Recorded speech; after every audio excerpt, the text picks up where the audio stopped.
أعوذ بالله من الشيطان الرجيم. بسم الله الرحمن الرحيم.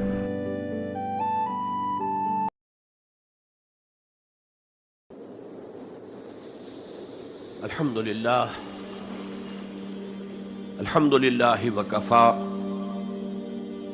والصلاة والسلام على عباده الذين اصطفى خصوصا على أفضلهم وخاتم النبيين محمد الأمين وعلى آله وصحبه أجمعين. أما بعد فقد قال الله تبارك وتعالى كما ورد في سورة الحجرات: أعوذ بالله من الشيطان الرجيم بسم الله الرحمن الرحيم. قالت الأعراب آمنا قل لم تؤمنوا ولكن قولوا أسلمنا ولما يدخل الإيمان في قلوبكم وَإِن تُطِيعُوا اللَّهَ وَرَسُولَهُ لَا يَلِتْكُم مِّنْ أَعْمَالِكُمْ شَيْئًا إِنَّ اللَّهَ غَفُورٌ رَّحِيمٌ. إِنَّمَا الْمُؤْمِنُونَ الَّذِينَ آمَنُوا بِاللَّهِ وَرَسُولِهِ ثُمَّ لَمْ يَرْتَابُوا وَجَاهَدُوا بِأَمْوَالِهِمْ وَأَنفُسِهِمْ فِي سَبِيلِ اللَّهِ أولئك هم الصادقون. قل أتعلمون الله بدينكم والله يعلم ما في السماوات وما في الأرض والله بكل شيء عليم. يمنون عليك أن أسلموا قل لا تمنوا علي إسلامكم بل اللہ یمن علیکم ان ہداکم للایمان ان کنتم صادقین. ان اللہ یعلم غیب السماوات والارض واللہ بصیر بما تعملون. وقال عز وجل كما ورد في سورة الصف: یا ایھا الذین آمنوا هل ادلکم علی تجارۃ تنجیکم من عذاب علیم تؤمنون باللہ ورسولہ وتجاہدون فی سبیل اللہ باموالکم وانفسکم ذالکم خیر لکم ان کنتم تعلمون. وقال عز وجل كما ورد في نفس السورة: ان اللہ یحب الذین یقاتلون فی سبیلہ صفا کأنہم بنیان مرصوص. صدق اللہ العظیم. وعن الحارث الاشعری رضی اللہ تعالی عنہ قال قال رسول اللہ صلی اللہ علیہ وسلم: انی آمرکم بخمس وفی روایت اللہ امرنی بہن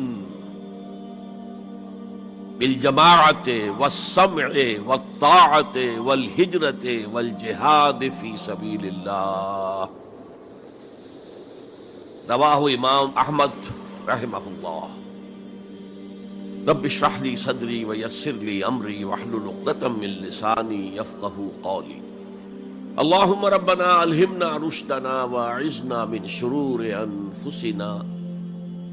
اللہم ارنا الحق حقا وارزقنا اتباعہ وارنا الباطل باطلا وارزقنا اجتنابہ.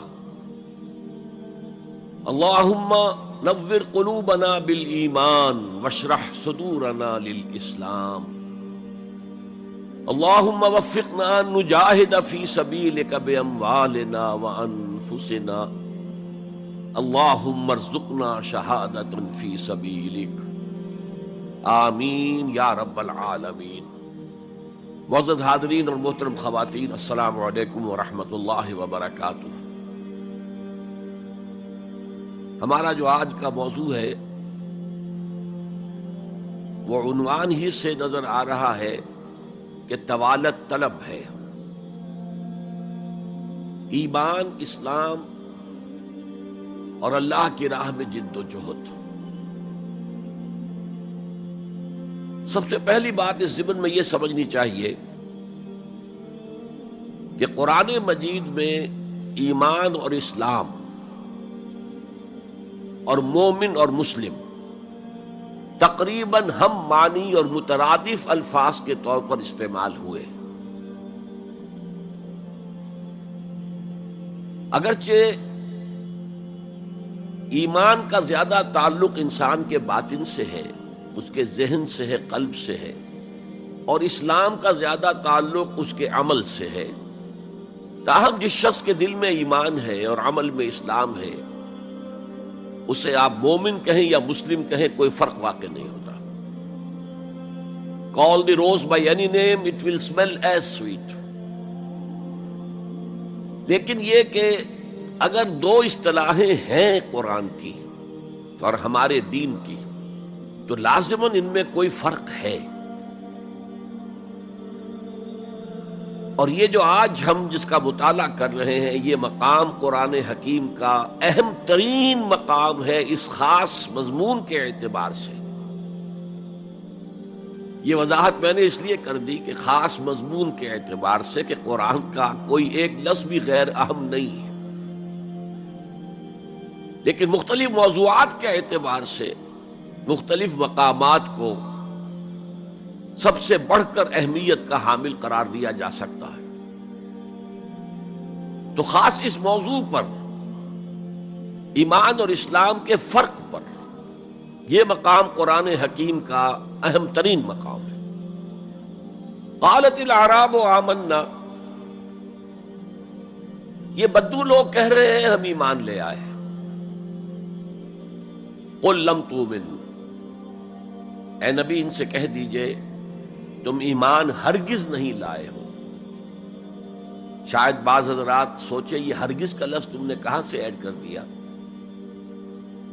تو عربی میں فعل ماضی کی نفی کا ایک طریقہ یہ ہے کہ ماضی ہی کے صیغے پر ما کا اضافہ کر دے، ما آمنتم، تم ایمان نہیں لائے ہو۔ لیکن فعل مضارع سے قبل لم لایا جائے تو یہ ماضی کی نفی ہے انتہائی تاکیدی۔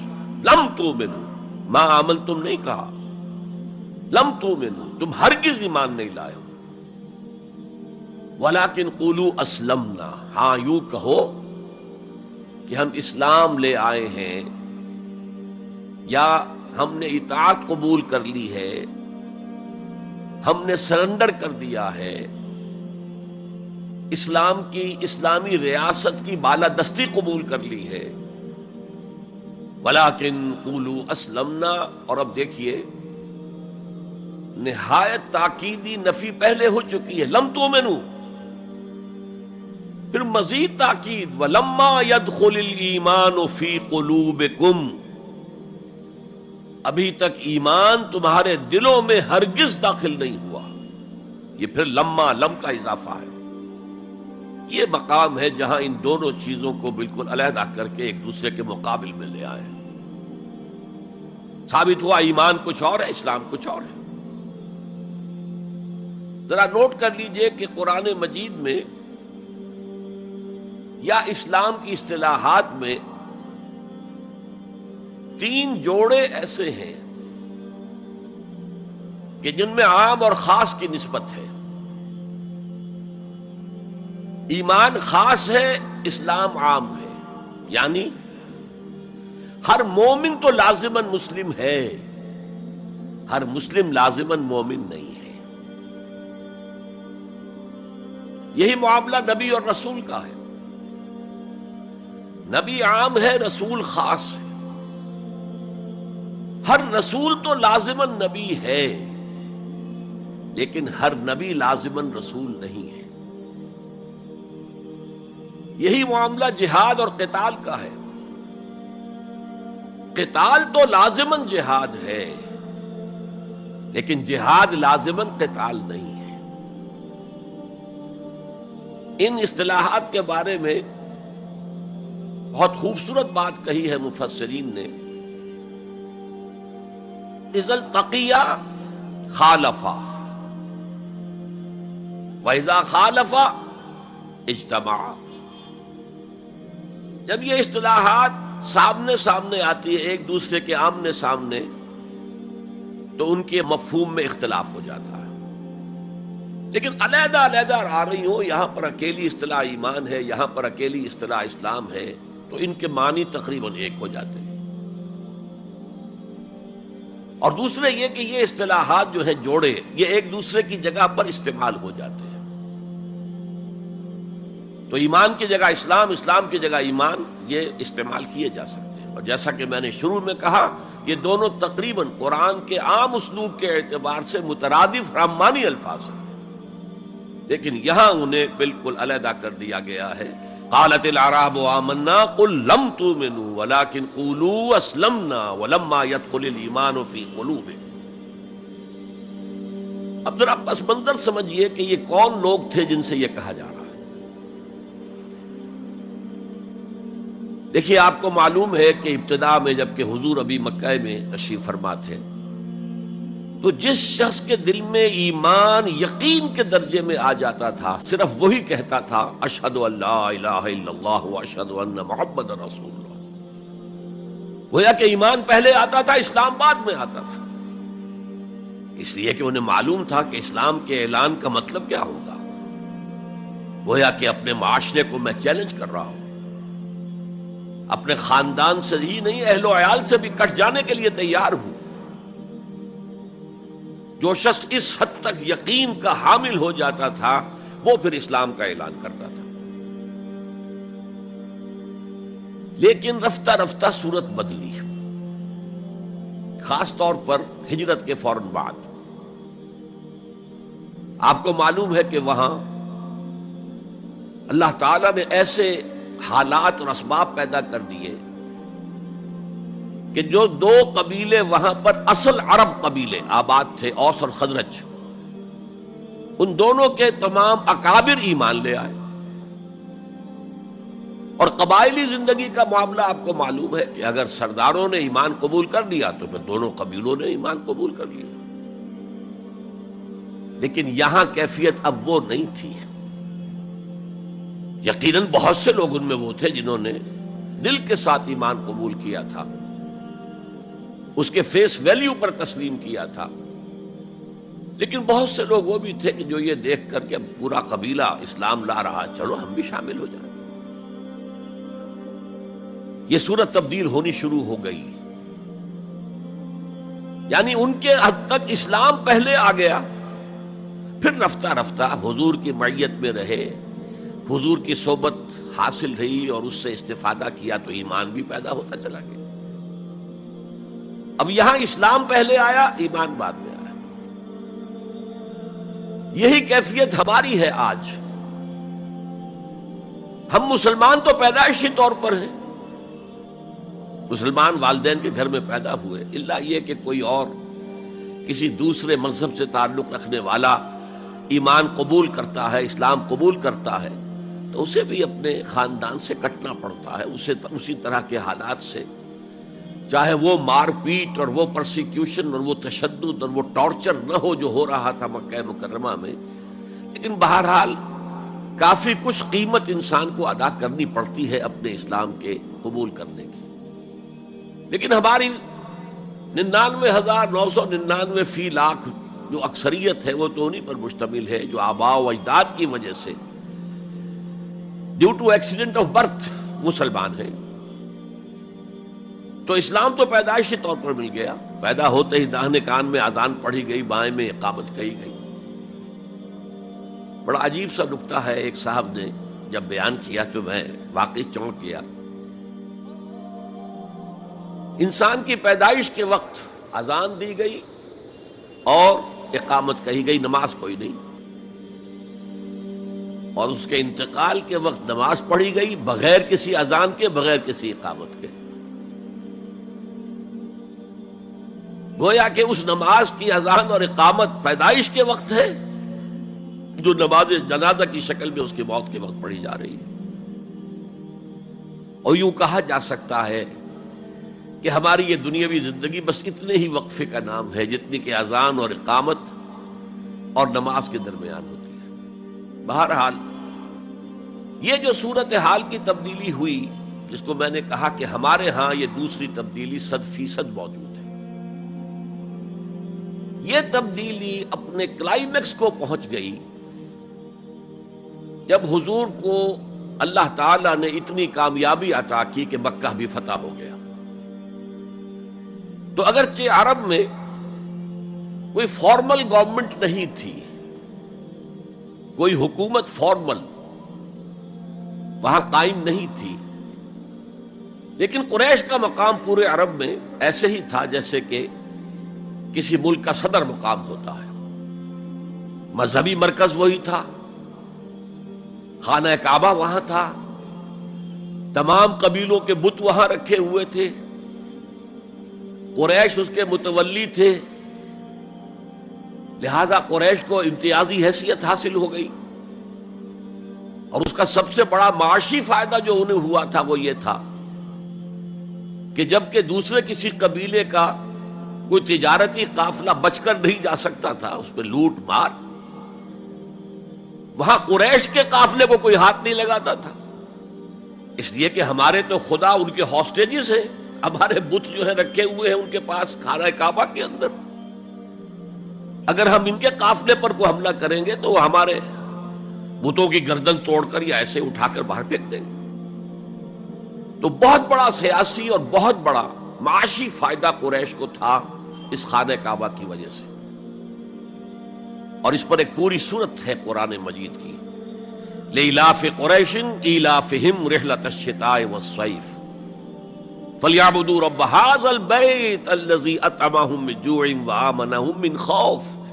اس گھر کی وجہ سے ان کو معاشی فوائد حاصل ہے اور امن حاصل ہے۔ بہرحال جب مکہ فتح ہو گیا حضور کے دست مبارک پر صلی اللہ علیہ وسلم، تو اب پورے عرب کے اطراف و اکناف میں یہ بات طے ہو گئی کہ اب جدید اصطلاح میں ہم کہیں گے it's no use continuing resistance, اب ہم کیا مخالفت کریں اور کیا اب آپ کا راستہ روکنے کی کوشش کریں، بات ختم ہو گئی جب مکے پر اب حضور کا قبضہ ہے صلی اللہ علیہ وسلم۔ تو اب قبیلوں نے اپنے وفد بھیجنے شروع کیے، فلاں وفد آ رہا ہے ایمان کا اعلان کر رہا ہے، پورا قبیلہ ایمان لے آیا ہے، فلاں قبیلے کا وفد آ رہا ہے ایمان کا اظہار کر رہے ہیں، مسلمان ہو گئے ہیں، پورا عرب مسلمان ہو گئے۔ اب یہ لوگ جو ایمان لا رہے تھے، اور ایمان لانے کا مطلب کیا ہے؟ صرف یہ کہہ دینا اشہد ان لا الہ الا اللہ واشہد ان محمد رسول اللہ صلی اللہ علیہ وسلم، ان کی اندرونی کیفیات تین میں سے کوئی سی ایک ہو سکتی تھی، یا تو واقعی ان میں سے بھی کچھ لوگ ایسے تھے جو واقعتاً صدق دل سے ایمان لائے، ایسا بھی ہو سکتا ہے کہ وہ پہلے ہی سے ایمان لا چکے ہوں لیکن اپنے قبیلے کی عصبیت کی وجہ سے، اور یہ کہ پھر قبیلے کو چھوڑ کر کہیں جانا پڑے گا، وہ اظہار نہ کر رہے ہوں، اب اس کے اظہار کے اندر کوئی معنی نہیں رہا، کوئی رکاوٹ نہیں رہی، کوئی رسک نہیں رہا، یہ بھی ہو سکتا ہے۔ تو ایک ممکن کیفیت تو یہ تھی کہ وہ ایمان لائے ہو حقیقتاً صدق قلب سے، اور ایک ممکن صورت یہ تھی، اور یہ ہر انقلابی عمل میں ہوتا ہے، کہ مخالف انقلاب قوتیں جب یہ سمجھتی ہیں کہ اب ہمارا بس نہیں چلے گا، اب ہم انقلاب کا راستہ نہیں روک سکتے، تو بظاہر سرنڈر کر دیتے ہیں، لیکن دلوں میں ایک ارادہ ہوتا ہے دیکھیں گے کوئی موقع ملا، وہ حالات بدلے تو پھر ان سے نبٹ لیں گے۔ اگر کسی نے اس نیت سے اسلام کا اظہار کیا تو وہ گویا کہ منافق تھا، لیکن بہت سے لوگوں کی کیفیت ہو سکتی ہے نظری اعتبار سے کہ نہ مثبت طور پر ایمان ہے نہ منفی طور پر نفاق ہے، کوئی دھوکہ دینے کا ارادہ بھی نہیں ہے، کوئی صرف ٹائم گین کرنے کے لیے اسلام کا اظہار نہیں کیا ہے، تو گویا کہ یہ پازیٹو ویلیو ایمان کی +1 +2 +3 +4 ایمان کے درجے ہیں، ایک عام آدمی کا ایمان ہے، ایک ابو بکر صدیق کا ایمان ہے، زمین و آسمان کا فرق ہے، خود صحابہ میں یہ درجہ بندی تھی، اور ہم تو اپنے ایمان سے کیا نسبت اور کیا تناسب قائم کریں گے صحابہ کے ایمان کے ساتھ، بالخصوص ابو بکر صدیق جیسے صدیق اکبر کے ایمان کے ساتھ رضی اللہ تعالی عنہ۔ اسی طرح -1 -2 -3 -4 یہ منافقت کے درجے ہیں۔ کس درجے کا نفاق ہے، کس درجے میں ڈٹرمینیشن ہے کہ we have only to buy time, اب اس کے سوا چارہ نہیں ہے، اب ہم ریزسٹ نہیں کر سکتے، it's no use continuing resistance, سر جھکا لو and wait for some occasion opportunity کہ پھر کھڑے ہو اور اس انقلاب کو انڈو کر دیں، ختم کر دیں۔ کاؤنٹر ریولوشنری موومنٹ جیسے کہ بالفعل ہوئی، جھوٹے نبی کھڑے ہو گئے، اور ایک مرحلہ تو ایسا آیا کہ معلوم ہوتا تھا کہ پورا عرب مرتد ہو گیا، جیسے وہ شکل تھی اذا جاء نصر اللہ والفتح ورأیت الناس يدخلون فی دین اللہ افواجا، اس کے بالکل برعکس پوزیشن ہو گئی، یخرجون من دین اللہ افواجا۔ اسلام جو ہے وہ صرف چند شہر جو ہیں حجاز کے ان تک محدود رہ گیا۔ ابن تیمیہ رحمۃ اللہ علیہ نے ایک عنوان قائم کیا ہے، اثبات الاسلام بغیر الایمان، اسلام کا اثبات، تسلیم کر لینا اسلام کو بغیر ایمان کے، اس آیت کے حوالے سے قالت الاعراب آمنا قل لم تؤمنوا ولكن قولوا اسلمنا ولما يدخل الايمان في قلوبكم۔ اب اگلا ٹکڑا اس آیت کا یہ ثابت کر رہا ہے کہ وہ منافق نہیں تھے۔ وَإِن تُطِيعُوا اللَّهَ وَرَسُولَهُ لَا يَلِدْكُم مِّنْ أَعْمَالِكُمْ شَيْئًا، اگر تم اللہ اور اس کے رسول کی اطاعت کرتے رہو، اس لیے کہ اسلام کے معنی یہ تو ہے، یہ تو لازماً کرنا ہوگا۔ وہ دور جو ہے آج کی طرح تو نہیں تھا کہ نماز نہ پڑھو تب بھی مسلمان، پڑھو تب بھی مسلمان، کروڑ پتی ہونے کے باوجود حج نہ کرو تب بھی مسلمان۔ تو یہ بات تو نہیں تھی اس وقت، تو یہ کہ اطاعت تو کرنی پڑتی تھی، اس لیے کہ اطاعت تو ظاہر ہو جاتی ہے، کوئی کر رہا ہے کون نہیں کر رہا ہے۔ ایک چھوٹی سی بستی مدینے کی، ان میں کون نماز پڑھ رہا ہے کون نہیں پڑھ رہا صاف واضح ہوتا تھا، لہذا منافقین کو بھی آ کر نماز پڑھنی پڑتی تھی، بلکہ جو رئیس المنافقین تھا وہ ہمیشہ پہلی صف میں ہوتا تھا، اور جب حضور صلی اللہ علیہ وسلم خطبہ دینے کے لیے کھڑے ہوتے تھے تو پہلے وہ کھڑا ہوتا تھا اور کہتا، لوگوں دیکھو ان کی بات توجہ سے سنو، یہ اللہ کے رسول ہیں۔ وہ اپنی اہمیت جتانے کی خاطر، اس لیے کہ یہ جو اوس اور خزرج کے 2 قبیلے تھے، ان میں اوس کا قبیلہ چھوٹا تھا، خزرج کا بڑا تھا، اور اس کا سردار یہ تھا سب سے بڑا، اور اس کے لیے طے ہو چکا تھا، مدینے والے اس ضرورت کو محسوس کر رہے تھے کہ یہاں 5 قبیلے آباد ہیں، اور 2 تو قدیم عرب کے ہیں جو یمن سے آ کر آباد ہوئے، اوس اور خزرج، اور 3 عرب سے باہر سے آئے ہوئے ہیں یہودی قبائل، بنو قینقاع، بنو نذیر یا نزیر اور بنو قریظہ۔ اب 5 قبیلوں کا ایک شہر ہے، ہر قبیلے کا نظام تو اپنی جگہ مستحکم ہے، اس کا ایک سردار ہے اور اس کی بات قبیلے والوں کو ماننی ہے، لیکن ان 5 کے درمیان معاملات جو ہیں، کوئی آربیٹریٹر ہونا چاہیے، کوئی ایک ایسا ہونا چاہیے شخص کہ جس کی بات وہ 5 سنیں اور مانے۔ اس لیے انہیں بادشاہ کی ضرورت محسوس ہوئی کہ کسی کو ہم اپنا بادشاہ بنا لیں، اور قرۂ فال بنام من دیوانہ زدند عبداللہ ابن ابی، اس کے بارے میں طے ہو گیا یہ ہمارا بادشاہ ہوگا، اس کے لیے تاج تیار ہو گیا سونے کا، تاج پوشی باقی تھی کہ حضور تشریف لے آئے بے تاج بادشاہ کی حیثیت سے، اس کے سارے خواب بکھر گئے، لہذا منافق اول بھی وہ اور رئیس المنافقین بھی وہ۔ ایمان تو وہ بھی لے آیا، اگرچہ لایا ذرا لیٹ غزوہ بدر کے بعد، لیکن یہ ہے کہ وہ ایمان لایا تھا اسی انداز کا کہ ابھی دیکھیں گے، ہوا دیکھو، ہوا کا رخ دیکھو، تیل دیکھو، تیل کی دھار دیکھو، کوئی حالت ایسی ہو جائے کہ پھر یہ معاملہ تلپٹ کر دیا جائے۔ تو یہاں کہا جا رہا ہے وَإِن تُطِيعُوا اللَّهَ وَرَسُولَهُ لَا يَلِدْكُم مِّنْ أَعْمَالِكُمْ شَيْئًا، جبکہ منافق کا کوئی عمل بھی قبول نہیں۔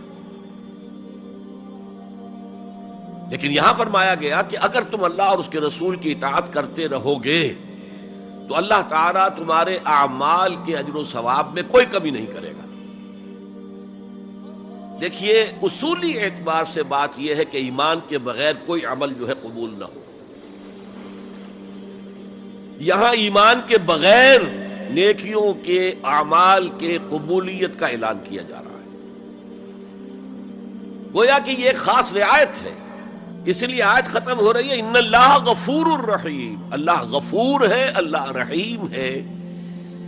یہ اس کے شان غفاری کا صدقہ ہے، یہ اس کی شان رحیمی کا صدقہ ہے کہ اس حال میں بھی تمہارے اعمال اگر تم اطاعت کرتے رہو گے اللہ اور اس کے رسول کی تو اللہ قبول فرما لے گا. البتہ یہاں یہ نوٹ آف کوشن سامنے رہنا چاہیے کہ اطاعت جزوی نہیں، اطاعت کلی، پوری کی پوری اطاعت.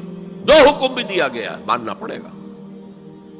جزوی اطاعت اطاعت نہیں ہے.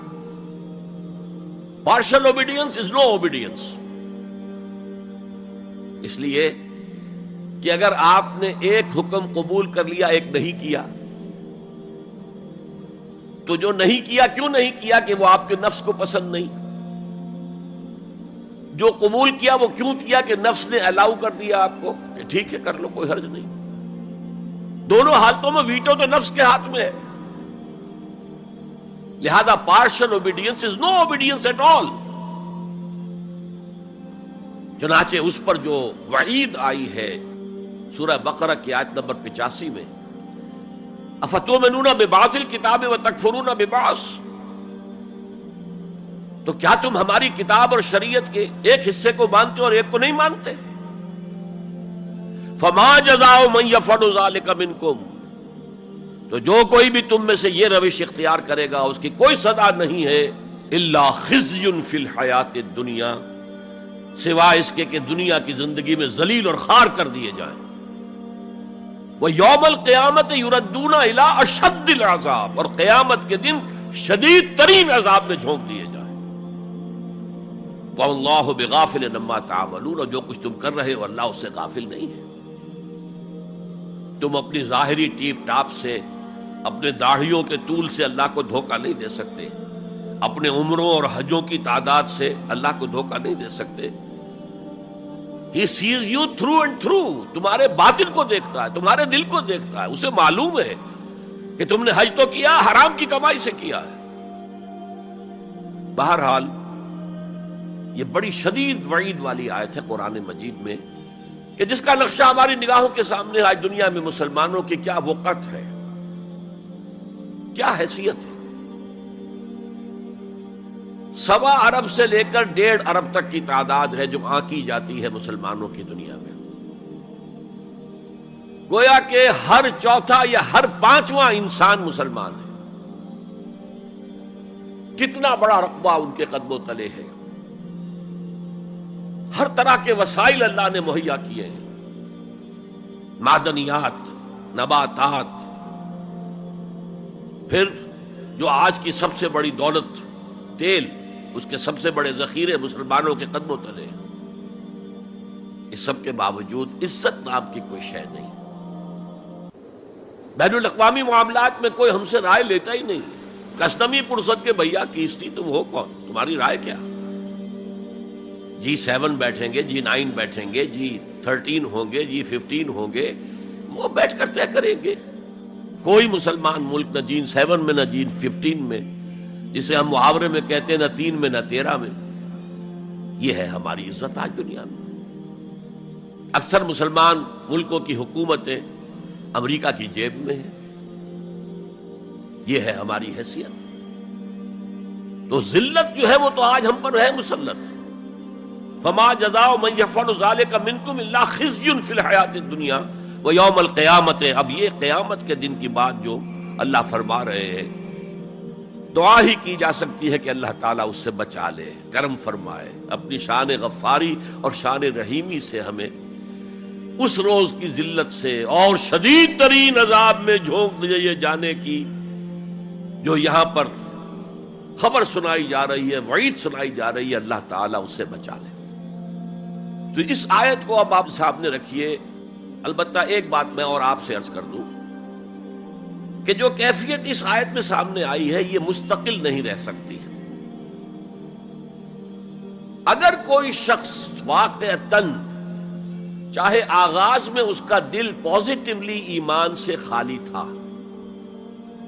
لیکن ساتھ ہی نیگیٹو نفاق سے بھی خالی تھا، کہہ سکتے ہیں زیرو لیول ہے، پلس ویلیوز اور مائنس ویلیوز کے درمیان زیرو آئے گا، تو باطن کے اعتبار سے چاہے وہ زیرو لیول پر تھا، لیکن اگر وہ اطاعت کرتا رہا، نماز پڑھتا رہا، روزہ رکھتا رہا، زکوٰۃ دیتا رہا، حرام چیزوں سے بچتا رہا، فرائض ادا کرتا رہا، تو اس سے لازماً ایمان پیدا ہو جائے گا اس کے دلوں میں،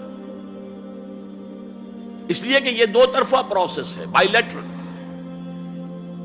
ایمان سے عمل پیدا ہوتا، عمل سے ایمان پیدا ہوتا۔ عمل انسان جب کرتا ہے، اللہ کی راہ میں قربانیاں دیتا ہے، زادتہم ایمانا، ان کے ایمان میں اضافہ ہو گیا۔ اچھا، اب یہ ہے پس منظر ایمان اور اسلام کا فرق۔ اب اس کے حوالے سے یہ بھی، اس سے پہلے اگرچہ میں اشارے کر چکا ہوں، اسلام کی جو تعریف کی گئی ہے، متفق علیہ روایت ہے حضرت عبداللہ ابن عمر سے رضی اللہ تعالی عنہما، بنی الاسلام علی خمس، اسلام کی عمارت 5 چیزوں پر قائم ہے: شہادت اللہ الہ الا اللہ وان محمد رسول اللہ، وإقام الصلاة وإيتاء الزکاة وصوم رمضان وحج البیت من استطاع الیہ سبیلا۔ کلمہ شہادت ہے کہ میں گواہی دیتا ہوں اللہ کے سوا کوئی معبود نہیں، اور میں گواہی دیتا ہوں کہ محمد صلی اللہ علیہ وسلم اللہ کے رسول ہے۔ پھر 4 عبادات ہیں، نماز ہے، روزہ ہے، زکوٰۃ ہے، حج ہے۔ تو اسلام جو ہے دنیا میں قائم ہے ان 5 بنیادوں پر۔ اب ان میں خاص طور پر دیکھیے لفظ ایمان کہیں نہیں آیا، گویا کہ اسلام کی بنیاد اقرار باللسان پر ہے، اور دنیا میں کسی شخص کے مسلمان سمجھے جانے کا دار و مدار صرف اسی پر ہوگا۔ اگرچہ بعض فقہا نے کہا ہے کہ تصدیق بالقلب بھی ہونی چاہیے ساتھ، ٹھیک ہے، لیکن ہم ویریفائی تو نہیں کر سکتے نا، دنیا میں تو معاملہ قانون کا ہے، اور قانون تو ویریفائیبل فیکٹس کے اوپر فیصلہ کرے گا۔ ہم نہ کسی کے ایمان کو ویریفائی کر کے سند دے سکتے کہ ایمان ہے، نہ کسی کے ایمان کی نفی کر سکتے۔ تو دنیا میں معاملہ سارا اسلام پر ہے۔ ایک مسلمان اسلامی ریاست کا مکمل شہری ہے، ایک مسلمان معاشرے کا مکمل ایک رکن ہے۔ اسلام ہی پر سارا نظام ہے اس دنیا میں، لیکن آخرت میں سارا دار و مدار ایمان پر ہے، اس لیے کہ اللہ تو معذور نہیں ہے کہ دلوں کے حال کو نہ جانتا ہو۔ ان اللہ لا ينظر الى صورکم ولا الى اموالکم ولکن ينظر الى قلوبکم واعمالکم۔ اللہ تعالیٰ نہ تمہاری صورتوں کو دیکھتا ہے، نہ تمہارے مالوں کو دیکھتا ہے، بلکہ وہ تو دیکھتا ہے تمہارے دلوں کو اور تمہارے اعمال کو۔ امام بخاری رحمت اللہ علیہ کا موقف کہ ایمان میں عمل بھی شامل ہے انٹیگرل پارٹ کی حیثیت سے، یہ حقیقی ایمان کے اعتبار سے 100% درست ہے۔ دل میں یقین ہوگا تو کیسے عمل اس کے خلاف ہو جائے گا، لیکن لیگل اور کانسٹیٹیوشنل لیول پر جسے ہم اسلام کہیں گے، عمل علیحدہ ہے، ایمان علیحدہ ہے، اور ایمان حقیقی گھٹتا بھی ہے، بڑھتا بھی ہے۔ زادتہم ایمانا وما زادہم الا ایمانا وتسلیما، سورہ احزاب میں فرمایا کہ وہ جو 12,000 کا لشکر آ گیا تھا اور ایک شدید صورت پیدا ہو گئی تھی، اور محسوس ہوتا تھا perhaps this is the end، جیسے کہ ایک چراغ جل رہا ہے میدان میں رکھا ہوا اور جھکڑ چل رہا ہے بجھانے کے لیے، تو منافقین کا نفاق ان کی زبانوں پر آ گیا۔ ما وعدنا اللہ ورسولہ الا غرورا، ہم سے اللہ اور اس کے رسول نے جو وعدے کیے تھے وہ سب جھوٹے ثابت ہوئے۔ ہم سے کہا گیا تھا کیسر و کسریٰ کے خزانے تمہارے قدموں میں ہوں گے، اور آج کیا ہے، ہم رفع حاجت کے لیے باہر نہیں جا سکتے۔ تو منافقین کے اندر کا روگ جو تھا وہ ان کی زبانوں پر آ گیا۔ اور اہل ایمان کا معاملہ کیا ہوا؟ انہوں نے جب دیکھا، لما راول احزاب، قالوا ھذا ما وعدنا اللہ ورسولہ، انہوں نے کہا یہی تو ہے جس کا ہم سے اللہ اور اس کے رسول نے وعدہ کیا تھا۔ یہ آیت تو سورہ بقرہ میں نازل ہو چکی تھی، وَلَنَبْلُوَنَّكُمْ بِشَيْءٍ مِّنَ الْخَوْفِ وَالْجُوعِ وَنَقْصٍ مِّنَ الْأَمْوَالِ وَالْأَنفُسِ وَالثَّمَرَاتِ وَبَشِّرِ الصَّابِرِينَ، ہم لازماً آزمائیں گے تمہیں، لازماً آزمائیں گے، خوف سے، بھوک سے، فقر و فاقے سے، جان اور مال اور ثمرات کے ضیاع سے اور زیاں سے۔ فصل تیار کھڑی ہے اور عین وقت آ گیا ہے جنگ کا، اور وقت پر فصل کھجور کی اتاری نہ گئی تو تباہ ہو جائے گی، لیکن نہیں، نکلنا ہے۔ یہی معاملہ تھا جو کہ تبوک کے موقع پر ہوا ہے۔ قحط کی کیفیت تھی اور اب فصل تیار تھی، اب ساری امیدیں اس فصل پر تھی، کھجور کی، لیکن ظاہر ہے کہ کھجور کی فصل اتارنا کوئی عام خواتین کا کام تو نہیں ہے، لیکن مردوں سے کہا جا رہا نکلو اللہ کی راہ میں، سب کے سب۔ پہلی مرتبہ لفیر عام تھی، ہر صاحب ایمان نکلے، تو ایک بہت بڑی آزمائش۔ تو جو راسخ الایمان تھے، صادق الایمان تھے، ان کا رد عمل سچویشن ایک ہی ہے۔ منافقین کہہ رہے ہیں ما وعدنا اللہ ورسولہ الا غرورا، ہمیں تو اللہ اور اس کے رسول نے سبز باغ دکھا کر مروا دیا، اور اہل ایمان کہہ رہے ہیں ھذا ما وعدنا اللہ ورسولہ وصدق اللہ ورسولہ وما زادہم الا ایمانا وتسلیما، اور ان میں نہیں کوئی شے بڑی مگر ایمان اور تسلیم کے۔ جبکہ وہ جو ایک کانسٹیٹیوشنل ایمان ہے وہ ایک جامد شے ہے، it's a legal status that you get as a Muslim, تو یہ اسٹیٹس نہ گھٹتا ہے نہ بڑھتا ہے۔ یہ نہیں ہو سکتا کہ ایک باپ کے اگر دو بیٹے ہیں اور ایک متقی ہے، زاہد ہے، عابد ہے، تہجد گزار ہے، دوسرا فاسق و فاجر ہے، تو وراثت میں اس تہجد گزار کو زیادہ حصہ ملے اور دوسرے کو جو ہے وہ کم ملے، نہیں، ایکول۔ المسلم کفو لکل مسلم، تمام مسلمان آپس میں جہاں تک ان کے لیگل اور پولیٹیکل حقوق کا تعلق ہے برابر۔ تو یہ فرق ہے ایمان اور اسلام میں۔ البتہ یہ میں آپ کو بتا چکا ہوں کہ یہ بھی ہو سکتا ہے کہ اسلام پہلے آئے، ایمان بعد میں آئے۔ ہم میں سے جب بھی اللہ تعالیٰ کسی کو نصیب فرما دے حقیقی ایمان، یقین والا ایمان، جیسے میں نے دعا کی اللہم نور قلوبنا بالایمان، اے اللہ ہمارے دلوں کو منور کر دے، روشن کر دے ایمان کے ساتھ، نور ایمان سے جگمگا اٹھے ہمارا دل، واشرح صدورنا للاسلام، اور ہمارے سینوں کو کھول دے اسلام کے لیے، اسلام کی ہر شے ہمیں حسین نظر آئے۔ حضور صلی اللہ علیہ وسلم کی حیات طیبہ کے آخری ایام میں یہ واقعہ پیش آیا کہ حضور مسجد نبوی میں تشریف فرما ہے، مجمع موجود ہے، اچانک ایک شخص ظاہر ہوتا، شدید و بیاض ثیاب، شدید و سواد شعر، اس کا لباس انتہائی سفید صاف، کوئی اس پر دھبا نہیں، داغ نہیں، میل نہیں، بال انتہائی سیاہ چمکدار، گرد آلود نہیں، ولا یعرفہ احد منا، اور ہم میں سے اسے کوئی پہچانتا بھی نہیں تھا، کسی بھی ریت سے، خاک سے بالکل آلودہ ہوئے بغیر بال ہیں، تو شاید یہ مدینے کا رہنے والا ہو، تو مدینے والوں میں سے کوئی تو ہوتا کہ جو اس کو جانتا پہچانتا، کوئی نہ کوئی تو گریٹ کرتا اس کو مجمع میں، آؤ آؤ ادھر آ جاؤ، میرے پاس آ جاؤ، کوئی نہیں۔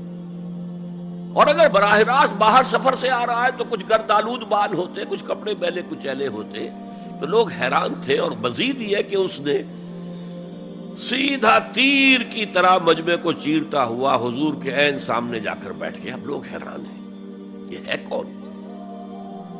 اس کی یہ جرت، یہ جسارت، اور اس طرح دو زانو بیٹھا کہ حضور کے گھٹنوں کے ساتھ اپنے گھٹنے جوڑ دیے اور حضور کی رانوں پر اپنے دونوں ہاتھ رکھ دیے۔ اب سوال کیا، یا محمد اخبرنی عن الاسلام، اے محمد مجھے بتاؤ اسلام کیا ہے؟ حضور نے فرمایا وہی جو میں ابھی آپ کو حدیث سنا چکا ہوں، الاسلام ان تشہد اللہ الہ الا اللہ وان انا رسول اللہ وان تقیم الصلاۃ وتؤتی الزکاۃ وتصوم رمضان وتحج البیت ان استطعت الیہ سبیلا۔ پھر کہا اخبرنی عن الایمان. لیکن یہ کہ ان روایتوں میں بھی اس کو روایت کرنے والے بہت سے صحابہ ہیں. عبداللہ ابن عمر بھی ہیں، حضرت عمر خود بھی ہیں رضی اللہ تعالی عنہما، ابو ہریرہ بھی ہے، عبداللہ ابن مسعود بھی ہیں. چونکہ ایک مجمع میں واقعہ ہو رہا تھا نا، تو مجمع کے اندر تو بہت سے لوگ سن رہے ہیں. اگرچہ جیسے آج بھی ہوگا کہ میں جو بات کہہ رہا ہوں، آپ میں سے بہت سے حضرات میری ساری بات سن کر اگر کہیں جا کر رپورٹ کریں گے تو ان کی باتوں میں اختلاف ہو جائے گا. لہذا اس حدیث کی روایت میں اختلاف ہے. بعض روایت تو یہ ہے کہ پہلے پوچھا اخبرنی عن الایمان، پھر پوچھا اخبرنی عن الاحسان یا عن الاسلام. اور یہ جو حضرت عمر کی روایت ہے اس میں ہے سب سے پہلے آپ نے پوچھا اخبرنی عن الاسلام، پھر دوسرا سوال آیا اخبرنی عن الایمان. اچھا، اس کے بعد ایک دو سوال اور بھی کیے، اب میں تفصیل میں نہیں جا سکتا. پھر وہ شخص چلا گیا. حضور نے کہا ذرا اس کو بلانا واپس، تو دیکھا تو کہیں بھی نہیں، زمین کھا گئی، آسمان اچک کر لے گیا، اللہ جانے. تب حضور نے فرمایا اوہ یہ جبرائیل تھے جو تمہیں تمہارا دین سکھانے آئے تھے. یعلمکم دینکم اذ لم تسألوہ، جبکہ تم نے اس کے بارے میں سوال نہیں کیا.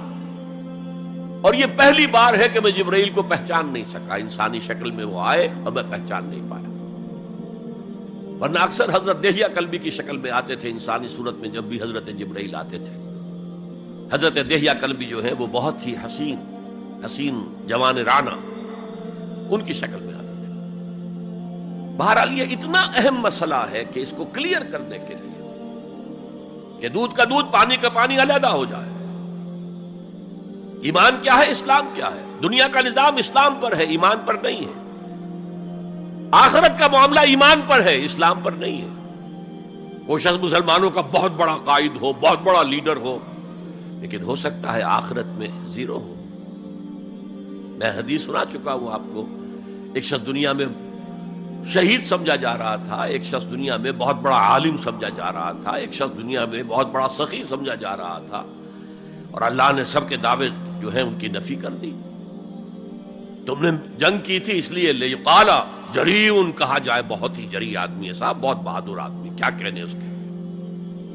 لیقال سخی، بھائی بڑا سخی آدمی ہے، سخاوت کے دریا بہا دیے اس نے. بھائی بہت بڑا عالم ہے، اس سے علم کا کتنا جو ہے لوگوں کو فیض پہنچا ہے. وقد قیل، یہ تمہارا مقصود تھا، وہ مقصود دنیا میں حاصل ہو چکا، تمہاری شہرت کے ڈنکے بج چکے، اب یہاں تمہارے لیے کچھ نہیں. اور پھر اللہ حکم دے گا اور فرشتے منہ کے بل گھسیٹتے ہوئے اسے جہنم میں جھونک دیں گے. تو وہ اسلام وہاں کام نہیں آئے گا. بلکہ اسلام کیا، اسلام پر اتنی اضافی خوبیاں بھی کام نہیں آئیں گی اگر دل میں ایمان نہیں اور اس کے نتیجے میں نیت درست نہیں. حقیقت البر پر ہم گفتگو کر چکے ہیں، نیکی کی اصل حقیقت کیا ہے. اسی موضوع پر اصل میں امام ابو حنیفہ جو فقیہ ہے، ان کی کوئی کتاب اور تصنیف فقہ پر نہیں ہے. وہ سارے ان کے شاگردوں کے فتاوی ہیں جو بعد میں مرتب ہوئے. ہاں ان کی ایک تصنیف ہے الفقہ الاکبر، بڑی فقہ جو میجر ایشوز ہیں. مسلمان کون ہے، اور مسلمان گناہ کبیرہ کرے تو کافر ہو جاتا یا نہیں ہو جاتا.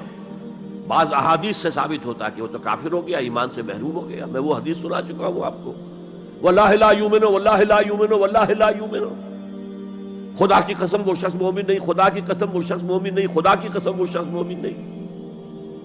صحابہ لرز گئے، کانپ گئے. قیل من یا رسول اللہ، حضور کس کے بارے میں ارشاد فرما رہے ہیں؟ فرمایا الذی لا یامن جارہ بوائقہ، وہ شخص کہ جس کی ایذا رسانی کی وجہ سے اس کا پڑوسی چین میں نہیں ہے، امن میں نہیں، سکون میں نہیں. تو بظاہر تو نتیجہ نکلا کہ ایمان کی اتنی نفی ہو رہی تو کافر ہے. اور یہی سب سے بڑی غلطی جو سب سے پہلا فرقہ پیدا ہوا اسلام میں، وہ تو اسی بنیاد پر ہوا تھا. خوارج کا موقف یہی تھا، گناہ کبیرہ کا مرتکب کافر ہے، اور کافر ہے تو گویا کہ مرتد ہے، اور مرتد ہے تو واجب القتل ہے. اس کا مال بھی تم پر مباح ہے کہ لے لو اور قبضہ کر لو، اس کی بیویاں بیٹیاں بھی تم پر مباح ہے کہ انہیں اپنی کنیزیں بنا لو. حالانکہ بڑے متقی لوگ تھے خوارج. حضرت علی کو بہرحال ان سے جنگ کرنی پڑی. 4000 خوارج جو ہیں جنگ نہروان کے اندر قتل ہوئے. اور پھر خوارج کی تکفیر پر امت کا اجماع ہوا کہ وہ دائرہ اسلام سے خود خارج ہو گئے. ان موضوعات پر امام ابو حنیفہ کی تسلیم اپنی ہے، گناہ کبیرہ سے بھی کوئی شخص کافر نہیں ہوتا۔ بہرحال ہمارا جو اصل موضوع ہے اس کی طرف میں آ رہا ہوں۔ اسلام اور ایمان کو جب علیحدہ علیحدہ اس طرح کر دیا، نیچرلی اب ایک سوال پیدا ہوتا ہے کہ پھر مومن کو ڈیفائن کیجئے، who is a مومن؟ We want to be acknowledged as مومنز۔ کیا پری ریکویزٹس ہیں، کیا شرائط ہیں؟ یہ دیکھیے ربط آیت بالآیت۔ چونکہ آیت نمبر 14 میں اسلام اور ایمان جدا، اور کچھ لوگوں کا اسلام قبول، اطاعت قبول، ایمان کی نفی مطلق، لم تؤمنوا ولما يدخل الایمان فی قلوبکم۔ تو اس پس منظر میں نیچرل کوسچن ہے جو اٹھتا ہے، مومن کون ہے؟ ڈیفائن کیجیے۔ اور یہ آیت اگلی اس اعتبار سے قرآن مجید کی اہم ترین آیت ہے، a comprehensive definition of who is a مومن، جس کو اصطلاح میں کہا جاتا ہے جامع و مانع تعریف۔ جامع اور مانع تعریف، کسی چیز کو ڈیفائن کریں اس طریقے سے کہ کوئی شے جو اس کے باہر ہے وہ اس میں داخل نہ ہو جائے، اور کوئی شے جو اس کا جز ہے باہر نہ رہ جائے، جامع بھی ہو، اس کے تمام اجزاء اس میں آ جائیں، اور مانع ہو کہ کوئی شے جو اس سے مناسبت نہ رکھتی ہو اس میں شامل نہ ہو سکے۔ جامع و مانع تعریف مومن کی وہ اس آیت میں، آیت نمبر 15۔ انما المؤمنون الذین آمنوا باللہ ورسولہ ثم لم یرتابوا۔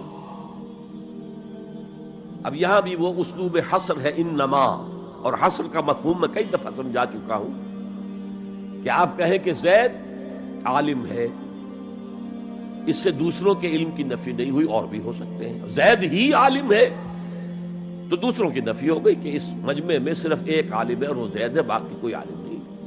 اسے حصر کہتے ہیں۔ تو میں نے چونکہ کہا ہے کہ موسٹ کمپریہنسو ڈیفینیشن آف ہو از اے مومن، اس کا آغاز بھی حصر سے ہے، اس کا اختتام بھی حصر پر ہے۔ انما کلمہ حصر ہے، اور آخر میں اولئک ھم الصادقون، وہ بھی اسلوب حصر ہے۔ انما المؤمنون الذین آمنوا باللہ ورسولہ ثم لم یرتابوا۔ مومن تو صرف وہ ہے جو ایمان لائے اللہ پر اور اس کے رسول پر، پھر شک میں ہرگز نہیں پڑے۔ یہ پھر لم آ گیا، یہاں مرتابو نہیں آیا، لم یرتابو، ہرگز شک میں نہیں پڑے۔ یہ واحد مقام قرآن کا جہاں پر کہ یہ لفظ اضافی طور پر آیا ہے ایمان کے بعد، ثم لم یرتابو۔ یرتابو بنا ریب سے، شک۔ الف لام میم ذالک الکتاب لا ریب فیہ۔ ارتابا یرتابو، شک میں پڑ جانا۔ ثم لم یرتابو، پھر شک میں ہرگز نہیں پڑے۔ ان کا دل ایمان پر یقین کے ساتھ معمور ہو گیا۔ چنانچہ پازیٹیو انداز میں یہی شان بیان ہوئی ہے صحابہ کی اکثریت کی، اسی سورہ حجرات میں فرمایا گیا صحابہ کرام سے، وَلَٰكِنَّ اللَّهَ حَبَّبَ إِلَيْكُمُ الْإِيمَانَ وَزَيَّنَهُ فِي قُلُوبِكُمْ۔ اللہ نے تو تمہارے نزدیک ایمان کو محبوب بنا دیا ہے اور تمہارے دلوں میں کھبا دیا ہے، مزین کر دیا تمہارے دلوں کو ایمان سے، منور کر دیا تمہارے دلوں کو ایمان سے۔ تو یہاں فرمایا انما المؤمنون الذین آمنوا باللہ ورسولہ ثم لم یرتابوا، اضافی شرط۔ وجاہدوا باموالہم وانفسہم فی سبیل اللہ، اور جہاد کیا انہوں نے اپنے مالوں کے ساتھ اور جانوں کے ساتھ اللہ کی راہ میں، یہ دوسری شرط لازم۔ گویا جہاد کے بغیر کوئی ایمان نہیں۔ یہ جامع و مانع تعریف ہے۔ اولئک ھم الصادقون، صرف یہ لوگ سچے ہیں۔ یہ اگر دعویٰ کریں آمنا تو ٹھیک ہے، ان کا دعویٰ صحیح ہے، درست ہے، لیکن یہ دو پری ریکوزٹس پورے کرنے ہوں گے۔ اب اس کو میں سمجھانے کے لیے کہا کرتا ہوں کہ دیکھیے یہ 5 ارکان تو اسلام کے ہو گئے، کلمہ شہادت، نماز، روزہ، حج، زکوٰۃ۔ اس میں جب حقیقی ایمان دلوں میں اتر جائے گا تو ایک تو رکن یہاں اضافی ہو جائے گا، یقین قلب۔ صرف گواہی نہیں، صرف وربل اٹیسٹیشن نہیں، یقین قلبی، اور دوسرا عمل میں آ جائے گا جہاد فی سبیل اللہ۔ وہ پانچوں ارکان قائم رہیں گے۔ اسلام عام ہے، ایمان خاص ہے، تو اسلام کے 5 ارکان تو ہیں موجود، وہ تو شامل رہیں گے۔ اگرچہ ظاہر بات ہے جب دل میں یقین پیدا ہو جائے گا تو اب نماز کی شان کچھ اور ہوگی۔ ایک ہے چھدا اتارا جا رہا ہے، بس نماز ایک فقہی جو ہے وہ ہم نے ادا کر دی ہے، جس کو کہا گیا ہے کہ جیسے مرغا ٹھونگے مارتا ہے ایسے سجدے کیے ہیں اور گئے۔ ایک نماز وہ ہوگی جسے حضور نے کہا الصلاۃ معراج المومنین، تو ایمان حقیقی کے ساتھ نماز کی شان کچھ اور ہوگی، اور ایک اس رسمی سے اسلام کے ساتھ نماز کی شان کچھ اور ہوگی۔ لیکن وہ 5 ارکان قائم رہیں گے، 2 کا اضافہ ہو جائے گا، شہادت کے بعد اس کے ساتھ یقین قلبی، اور ان 4 عبادات کے ساتھ جہاد فی سبیل اللہ۔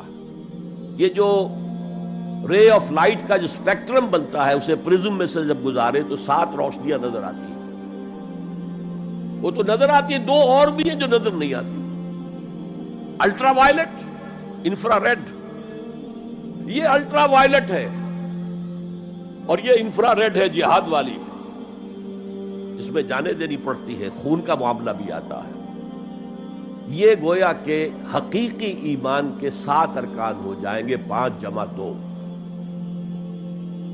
تب وہ شخص مومن کہلانے کا مستحق ہوگا۔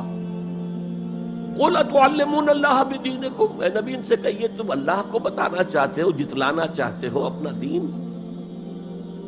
میں چونکہ ہریانہ میں پیدا ہوا تھا، حصار میں، تو وہاں کی جو مقامی بولی تھی اس کی کچھ چیزیں یاد ہیں۔ تھوتھا چنا باجے گھنا، جو چنا اندر سے خالی ہو گیا، کیڑا کھا چکا ہے، اس کے اندر آواز زیادہ ہو جاتی ہے۔ خالی برتن زیادہ آواز دیتا ہے، برتن بھرا ہوا ہے تو ظاہر بات ہے ڈل ہو جائے گی۔ تو وہاں تھوتھا چنا، کھوکھلا چنا، باجے گھنا، اس کی آواز جو ہے زیادہ آتی ہے۔ تو جن کے دلوں میں وہ ایمان نہیں تھا وہ بڑھ چڑھ کر کے ہم دیکھیے جی ہم تو اسلام لے آئے، ہم تو بغیر لڑے بھڑے اسلام لے آئے۔ حضور ہمارے ساتھ تو خصوصی معاملہ ہونا چاہیے، ہمیں زکوٰۃ میں سے خصوصی حصہ ملنا چاہیے۔ یہ جو وہ جتلاتے تھے اپنے دین کو، تو فرمایا قُلْ أَتُعَلِّمُونَ اللَّهَ بِدِينِكُمْ، کیا اللہ کو اپنا دین جتلا رہے ہو؟ وَاللَّهُ يَعْلَمُ مَا فِي السَّمَاوَاتِ وَمَا فِي الْأَرْضِ، اللہ کو تو معلوم ہے جو کچھ آسمانوں میں ہے اور جو کچھ زمین میں ہے۔ وَاللَّهُ بِكُلِّ شَيْءٍ عَلِيمٌ، اللہ تو ہر چیز کا جاننے والا ہے۔ اگر حقیقی ایمان تمہارے دلوں میں تو اللہ کو معلوم ہے، اور جیسا ایمان تم لائے ہو اللہ جانتا ہے اس کو۔ آیا واقعی صدق دل کے ساتھ ہے، یا نفاق کے اور دھوکے کے ساتھ ہے، یا یہ کہ خالی اسلام ہے، زیرو لیول ہے۔ یمنون علیک ان اسلموا، اے نبی یہ آپ پر احسان دھر رہے ہیں کہ ہم اسلام لے آئے، دیکھیے جی ہم نے تو اطاعت قبول کر لی، آپ نے قریش سے تو اتنی جنگیں کی ہیں، فلاں سے تو اتنی جنگیں کی ہیں، آپ کے ساتھی اتنے شہید بھی ہوئے، ہم نے تو جنگ نہیں کی، ہم ایسے ہی مان لے آئے ہیں، تو گویا کہ احسان ہے ہمارا۔ یمنون علیک، مننا یمنو احسان دھرنا، یمنون علیک ان اسلموا قل لا تمنوا علی اسلامکم، کہہ دیجئے مجھ پر اپنے اسلام کا احسان مت دھرو، بل اللہ یمن علیکم ان ہداکم للایمان، بلکہ اللہ تم پر احسان دھرتا ہے کہ تمہیں اسلام کا راستہ دکھا دیا ہے۔ تم اسلام میں آ گئے ہو تو ایمان کا راستہ تمہیں دکھا دیا ہے، اب عمل کرتے رہو گے تو ایمان پیدا ہو جائے گا۔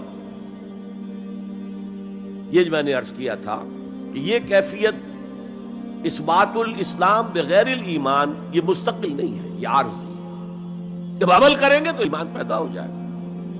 تو بل اللہ یمن علیکم ان ہداکم للایمان ان کنتم صادقین، بلکہ اللہ کا احسان مانو کہ اس نے تمہیں اسلام کے راستے پر لا کر گویا کہ اس سڑک پر ڈال دیا ہے جو ایمان کی طرف لے جا رہی ہے۔ اگر تم اسلام کے بارے میں بھی سچے ہو، یعنی وہ لوگ نکل جائیں گے جو دھوکہ دینے کے لیے ایمان لا رہے تھے۔ ان اللہ یعلم غیب السماوات والارض، یقیناً اللہ جانتا ہے ہر پوشیدہ چیز کو جو آسمانوں کی ہے اور زمین کی ہے۔ اور یہ غیب کا لفظ ہماری نسبت سے ہے، نوٹ کر لیجئے اسے. اللہ کے لیے کوئی غیب نہیں ہے، سرے سے کوئی غیب. ہر شے اس کے لیے شہود ہے، ہر شے ہر آن اس کی نگاہوں کے سامنے، کوئی شے اس کے لیے غیب نہیں. یہ ریلیٹیو ٹرم ہے جو ہمارے لیے غیب ہے. واللہ بصیر بما تعملون، اور جو کچھ تم کر رہے ہو اللہ اسے دیکھ رہا ہے. اچھا، اب پھر پہلی دو آیات کی طرف آ جائیے. اسلام ایمان علیحدہ چیزیں ہیں. ایمان کی تعریف یقین قلبی دل میں، اور جہاد فی سبیل اللہ عمل. گویا کہ ان میں سے کوئی ایک چیز بھی نہیں ہے تو پھر مومن نہیں ہو تم. دل میں یقین نہیں تو مومن نہیں، عمل میں جہاد نہیں تو مومن نہیں. اب اسی کو دوسرے مقام سے جو میں نے آیات پڑھی تھی، سورہ صف کی آیت نمبر 10-11، یا ایھا الذین آمنوا هل ادلکم علی تجارۃ تنجیکم من عذاب علیم. اہل ایمان، کیا میں تمہاری رہنمائی کروں اس تجارت کی جانب جو تمہیں جہنم کے عذاب سے بچا دے، نجات دے دے. سوالیہ انداز، یہ قرآن کا بھی انداز ہے، حضور کا بھی انداز تھا. پہلے سوال کیا جائے تاکہ اذہان سوچنے کی طرف آمادہ ہو جائے، تیار ہو جائیں کہ اب آگے کیا بات آ رہی ہے. حضور بھی سوال کیا کرتے تھے، اتدرون من المفلس، تم جانتے ہو مفلس کسے کہتے ہیں؟ اکثر و بیشتر صحابہ کا جواب ہوتا تھا اللہ ورسولہ عالم، اللہ اور اس کا رسول بہتر جانتے ہیں. پھر حضور دوبارہ پوچھتے تھے تو اپنی اپنی سمجھ کے مطابق جواب دیتے تھے. المفلس عندنا ما لا درہم لہ ولا دینارا. حضور ہم مصرف اسی کو سمجھتے ہیں جس کے پاس نہ درہم ہے نہ دینار ہے. فرمایا نہیں، میری امت کا مفلس وہ ہوگا جو قیامت میں حاضر ہوگا تو نمازوں کی بھی بہت بڑی گٹھری لے کر آئے گا، روزے بھی ہوں گے، عمرے بھی ہوں گے، حج بھی ہوں گے، نیکیوں کی بہت بڑی بڑی گانٹھیں ساتھ ہوں گی، لیکن حقوق العباد میں اس نے کوتاہی کی ہوگی.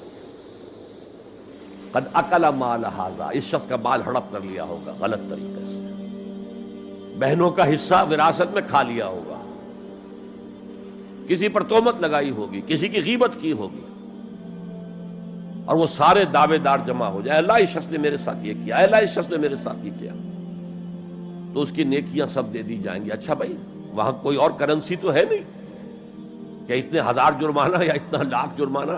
اچھا تم اس کی نمازیں لے جاؤ، تم اس کے روزے لے جاؤ، تم اس کے حج اور عمرے لے جاؤ، خالی ہو گیا. اور دعوے دار اب بھی باقی ہیں، تو ان کے گناہ اب ان کے حساب میں پڑنے شروع ہوں گے، اور وہ ان کے گناہوں کے بوجھ تلے دب کر جہنم میں جھونک دیا جائے. یہ مفلس ہے. یہ انداز تھا، یہ قرآن کا بھی انداز ہے اور یہی حضور کا انداز تھا. یا ایھا الذین آمنوا هل ادلکم علی تجارۃ تنجیکم من عذاب علیم.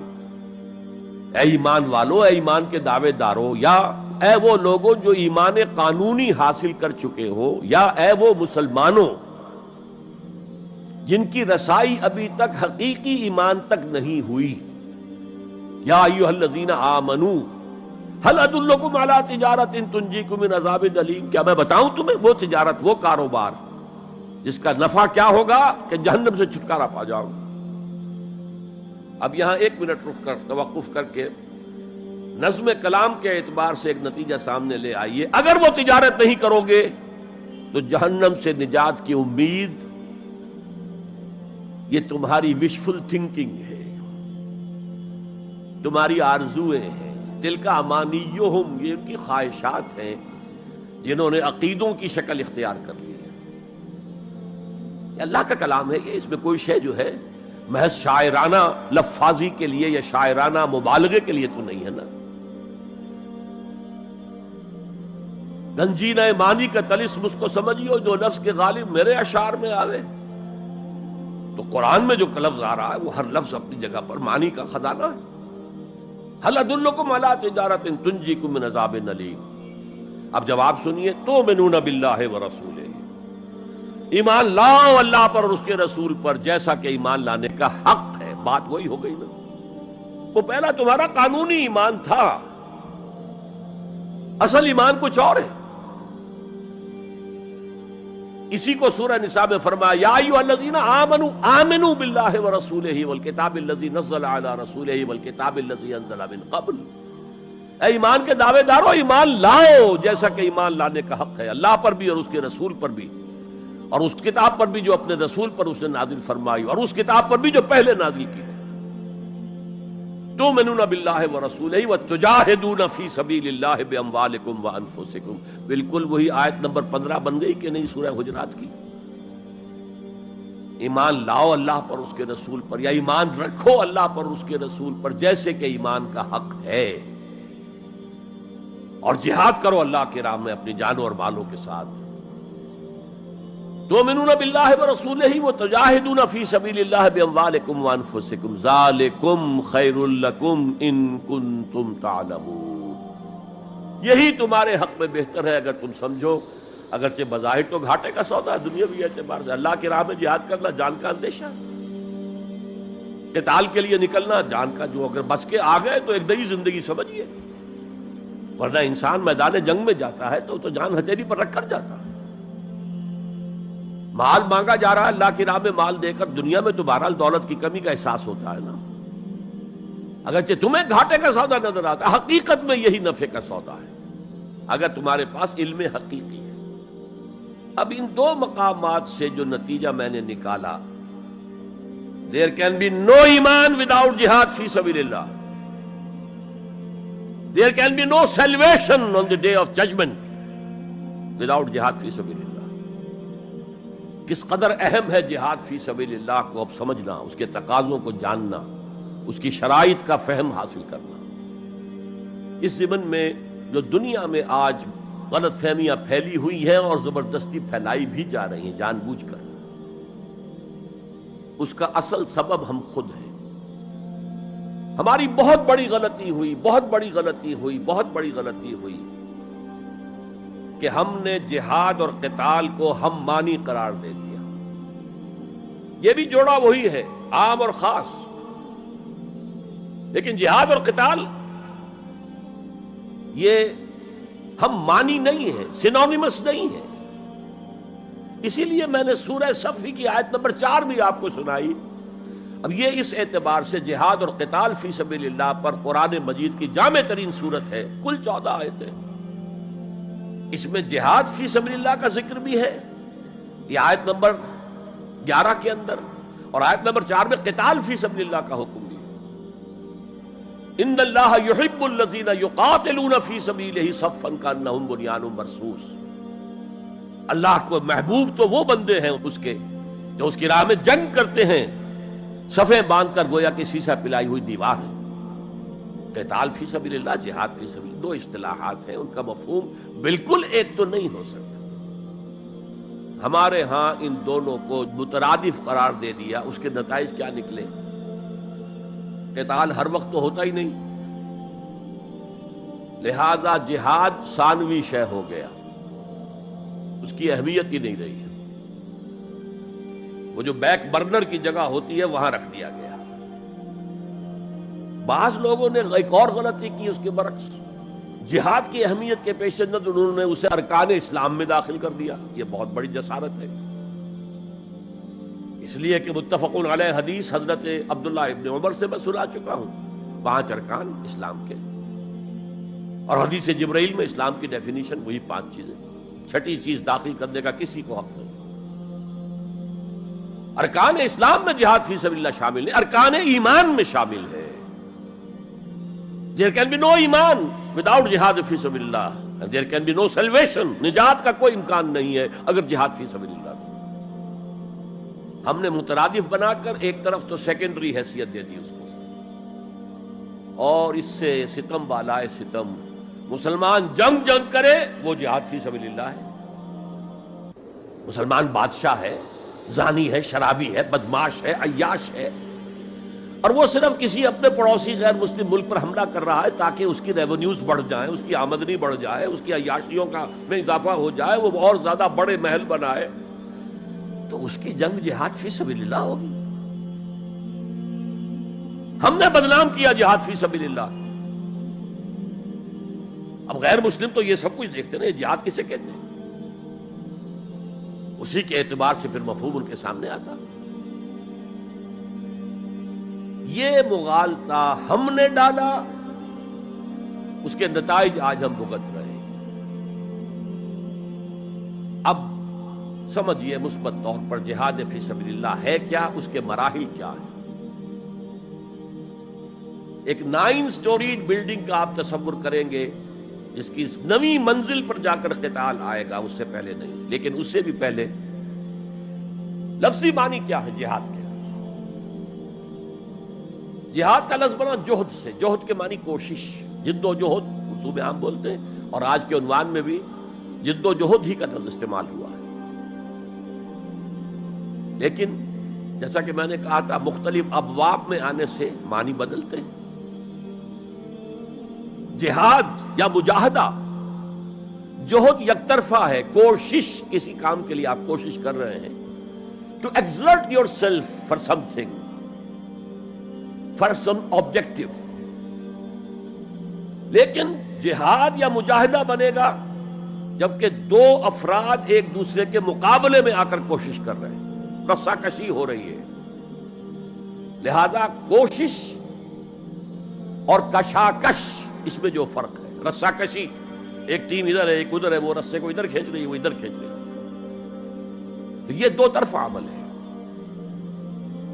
جہاد یا مجاہدہ۔ اسی طریقے سے قتل اور مقاتلہ یا قتال، کوئی شخص جا رہا تھا آپ نے شوٹ کر دیا، یہ قتل ہے، یک طرفہ عمل ہے۔ دو فوجیں آمنے سامنے ہیں، یہ ان کو قتل کرنا چاہتے ہیں وہ ان کو قتل کرنا چاہتے ہیں، یہ قتال ہے، یہ جنگ ہے۔ یا مقاتلہ ہے، دونوں مصدر ہیں یہ، جوہد، کوشش۔ اچھا انگریزی میں آپ کیا کہیں گے؟ To strive for something, کسی چیز کے لیے کوشش کرنا۔ اور جہاد کیا ہوگا؟ To struggle against something, وہ اگینسٹ ہوگا، اسٹرگل، محنت۔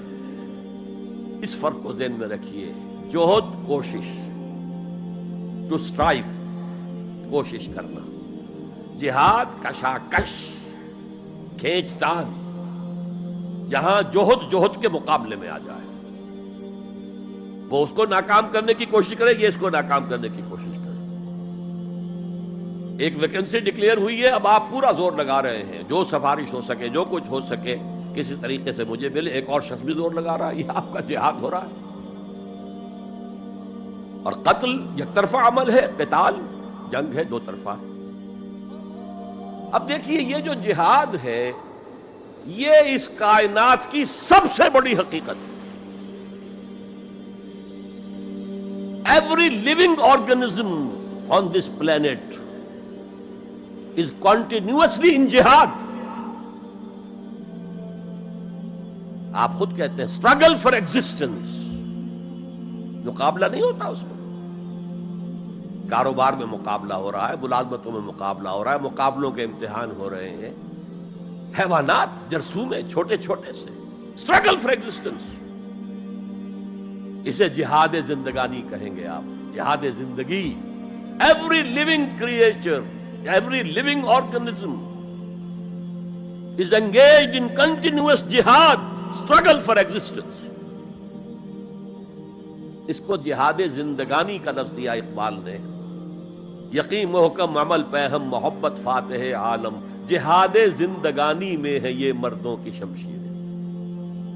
اچھا مسلمان بھی جب یہ کام کرتا ہے، جہد للبقاء، اسٹرگل فار ایگزسٹنس، اگر وہ شریعت کے احکام کے مطابق کر رہا ہے تو یہ عبادت ہے۔ اگر حرام ذریعے استعمال کر رہا ہے، غلط ذریعے استعمال کر رہا ہے، دھوکہ دے رہا ہے، جھوٹی قسمیں کھا رہا ہے، تو یہ حرام کے درجے میں چلا گیا۔ اور اگر آپ اپنی اس جہد بقا کو، جہاد وجود کو، جہاد زندگانی کو اسلام کے اصولوں کے مطابق کر رہے ہیں، یہ عبادت ہے۔ حضور نے فرمایا القاسم و حبیب اللہ، جو شخص محنت کر کے کماتا ہے وہ اللہ کا ساتھی، اللہ کا دوست ہے، حبیب اللہ۔ اور سب سے بہترین کھانا بتایا وہ ہے رزق جو اپنے ہاتھ کی کمائی سے ہو، محنت، مشقت۔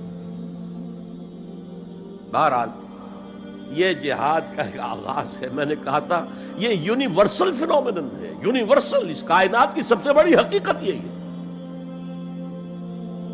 اس سے اوپر اٹھیے، انسانی سطح پر سب سے بڑا جہاد اپنے حقوق کا حصول، the freedom struggle, the struggle for self determination.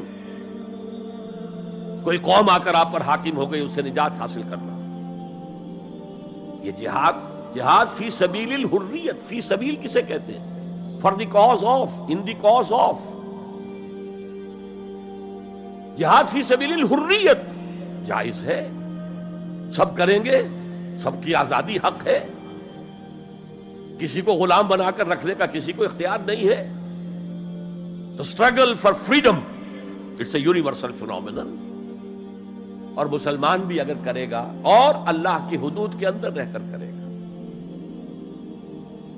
تو وہ بھی اللہ کے ہاں وہ اجر و ثواب کا مستحق ہوگا، بلکہ اگر جان دے دے گا شہید شمار ہوگا. اس لیے کہ حضور کی ایک حدیث ہے، من قتل دون مالہ فہو شہید. جو شخص اپنے مال کی حفاظت میں مارا گیا وہ بھی شہید ہے. اب آپ کہیں جا رہے تھے، آپ کے پاس کچھ مال ہے، جیب میں کچھ ہے، کوئی ڈاکو آ گئے آپ کو گھیر لیے. اب آپ کے پاس دو راستے، ایک تو آپ کہے لو بھائی جو کچھ ہے یہ حاضر ہے، لے لو، میری جان بخشی کرو، اور ایک یہ کہ آپ ڈٹ جائیں. اس ڈٹ جانے میں اگر جان چلی گئی تو آپ شہید ہیں. من قتل دون مالہ، تو مال سے تو 1000 گنا بڑی شے ہے حریت، فی سبیل الحریہ. لیکن ہم نے کیا غلطی کی؟ فریڈم سٹرگل کو بھی جہاد فی سبیل اللہ کہہ دیا. بہت بڑی غلطی، جس کا سب سے بڑا مثر میں آپ کو بتاتا ہوں. یہ مڈ 50s کی بات ہے. میں اپنے MBA سے فارغ ہو کر منٹگومری میں، جو اب سائیوال کہلاتا جا کر آباد ہو گیا تھا والدین کے پاس، الجزائر میں اس وقت فریڈم سٹرگل چل رہی تھی فرانس کے خلاف. تو اس کے لیے کچھ فنڈز حاصل کرنے کے لیے ایک وفد آیا پاکستان کے دورے پر. ایک تو کرنل صاحب تھے، کرنل عودہ، وہ تو داڑھی مونچھ صاف تھے جیسے ہوتے عام طور پر فوجی. لیکن ایک بہت بڑے عالم دین علامہ بشیر الابراہیمی الجزائری، بہت مشہور، بہت بڑے عالم، وہ بھی ساتھ تھے. انہوں نے جو تقریر کی عربی میں، جہاد فی سبیل اللہ، جہاد فی سبیل اللہ، واقعہ یہ کہ وجد میں آ گیا پورا مجمع. وہ لوگ تو وجد میں نہیں آ سکے ہوں گے جنہوں نے ترجمہ، جنہوں نے سنا ہے، لیکن میں عربی سے واقف تھا تو میں واقعتاً وجد میں آ گیا. قرآن کا بیان، حدیث کے بیان، جہاد فی سبیل اللہ کی اہمیت، جہاد فی سبیل اللہ کا مقام و مرتبہ. اچھا جو بھی ہو سکا پیسے ہم نے جمع کیے، کمیٹی بنائی، تھیلی پیش کی. Now prepare for the shock. جب یہ جہاد کامیاب ہوا تو ایک سوشلسٹ ریاست قائم ہو گئی. How come؟ اگر یہ جہاد فی سبیل اللہ تھا تو اسلامی ریاست قائم ہونی چاہیے تھی.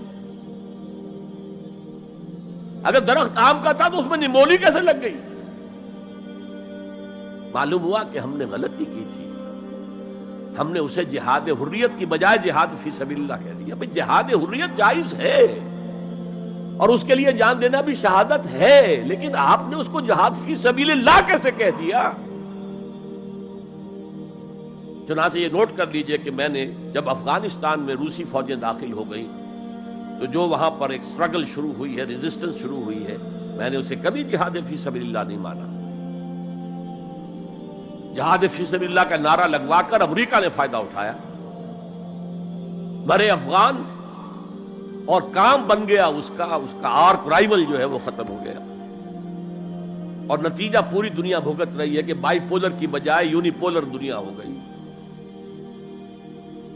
اور وہ جو ایک پول ہے جتنا طاقت کے نشے میں اس وقت چور چور ہے، وہ آپ کو معلوم ہے، مجھے تفصیل میں جانے کی ضرورت نہیں. میں نے کہا تھا جہاد حریت ہے، جائز ہے، to defend your country against an invader, لیکن اسے جہاد فی سبیل اللہ نہ کہیں.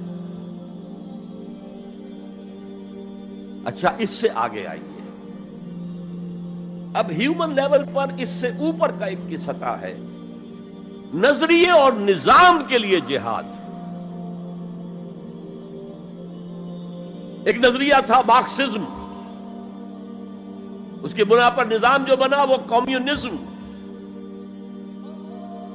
Who really believed in Marxism and communism, he struggled to establish a communist state. یہ جہاد ہے فی سبیل الاشتراکیہ، اشتراکیت کی راہ میں جہاد کر رہے ہیں، جانیں دے رہے ہیں، مر رہے ہیں، زار کی فوجیں جو ہیں وہ شوٹ کر رہی ہیں کھڑے ہو کر کے قطاروں کے اندر، جانیں دے رہے ہیں۔ اس کے بغیر تو ظاہر بات ہے شہنشاہیت، زار کی شہنشاہیت کہیں جگہ چھوڑ سکتی تھی، کہیں اپنی جڑ چھوڑ سکتی تھی؟ تو یہ جو جہاد ہے یہ ہے ایک نظریے کی بنیاد پر، اس نظریے پر ایک نظام قائم ہوتا ہے، جس نظریے میں وہ بلیو کرتے ہیں کہ یہی حق ہے، یہی انسان کے لیے بہتر ہے، اسی میں عدل ہے، اسی میں انصاف ہے، اس کو قائم کرنے کی جد و جہد کرنا ان پر فرض ہے۔ نہیں کرتے تو آپ کہیں گے ایسے جھوٹ موٹ کو بنا پھرتا ہے کمیونسٹ، اس کی تو ساری دوستیاں، اس کے سارے تعلقات جو ہیں وہ تو کیپٹلسٹ کے ساتھ ہیں، تو ان کے تنخواہیں لیتا۔ آپ کہتے ہیں کہ نہیں کہتے؟ یہ ہے جہاد، اگر وہ نظریہ ایمان ہے اور نظام اسلام ہے، اس کے لیے جو جہاد ہوگا وہ جہاد فی سبیل اللہ ہے۔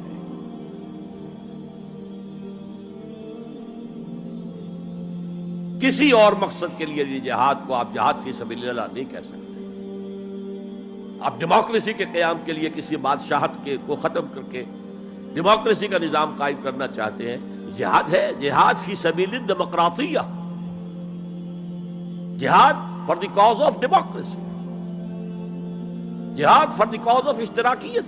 اسی معنی میں قرآن مشرکین مکہ کو بھی مجاہد قرار دیتا تھا، وہ تھے مجاہدین فی سبیل الشرک، جانے نہیں دے رہے تھے، کیا قربانیاں نہیں دے رہے تھے؟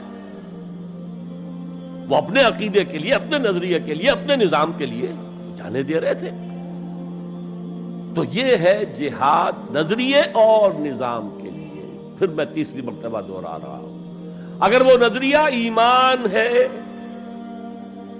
اور نظام اسلام کا ہے، قائم کرنا پیش نظر ہے، تو وہ ہے جہاد فی سبیل اللہ۔ اب اس کے 3 لیولز ہیں، اور ہر لیول پر 3 سب لیولز ہیں۔ سب سے پہلا جہاد فی سبیل اللہ کا مرحلہ ہے کہ ایمان دل میں آ گیا تو ایک کشاکش اندر شروع ہو جائے گی۔ میں اگر فرائیڈ کی اصطلاح استعمال کروں تو ایگو اور ایڈ یا لبیڈو میں تصادم ہوگا۔ آپ کے نفس کی خواہش کچھ اور ہے، ایمان کہتا ہے غلط، کشاکش ہوگی کہ نہیں؟ یہ اندرونی جہاد ہے اپنے نفس کے خلاف۔ جیسے فرعون نے کہا تھا الیس لی ملک مصر وہذہ الانہار تجری من تحتی، کیا میں بادشاہ نہیں ہوں مصر کا؟ مصر کی حکومت میری نہیں ہے؟ اور کیا یہ ساری نہریں جو ہیں میرے نظام کے تحت نہیں چل رہی؟ اسی طرح برا نہ مانیے، ہمارا نفس کہتا ہے یہ جسم میرا ہے، میری ملکیت ہے، اٹس مائی ڈومین، میری خواہش پوری کرنی ہوگی۔ جیسے اس نے کہا میں نہیں جانتا کوئی خدا ہے میرے سوا اور میرے اوپر، میں نہیں مانتا، نفس بھی کہتا میں نہیں ماننے کو تیار، کیا حلال ہے کیا حرام ہے، کیا جائز ہے کیا ناجائز، میری خواہش پوری کرو۔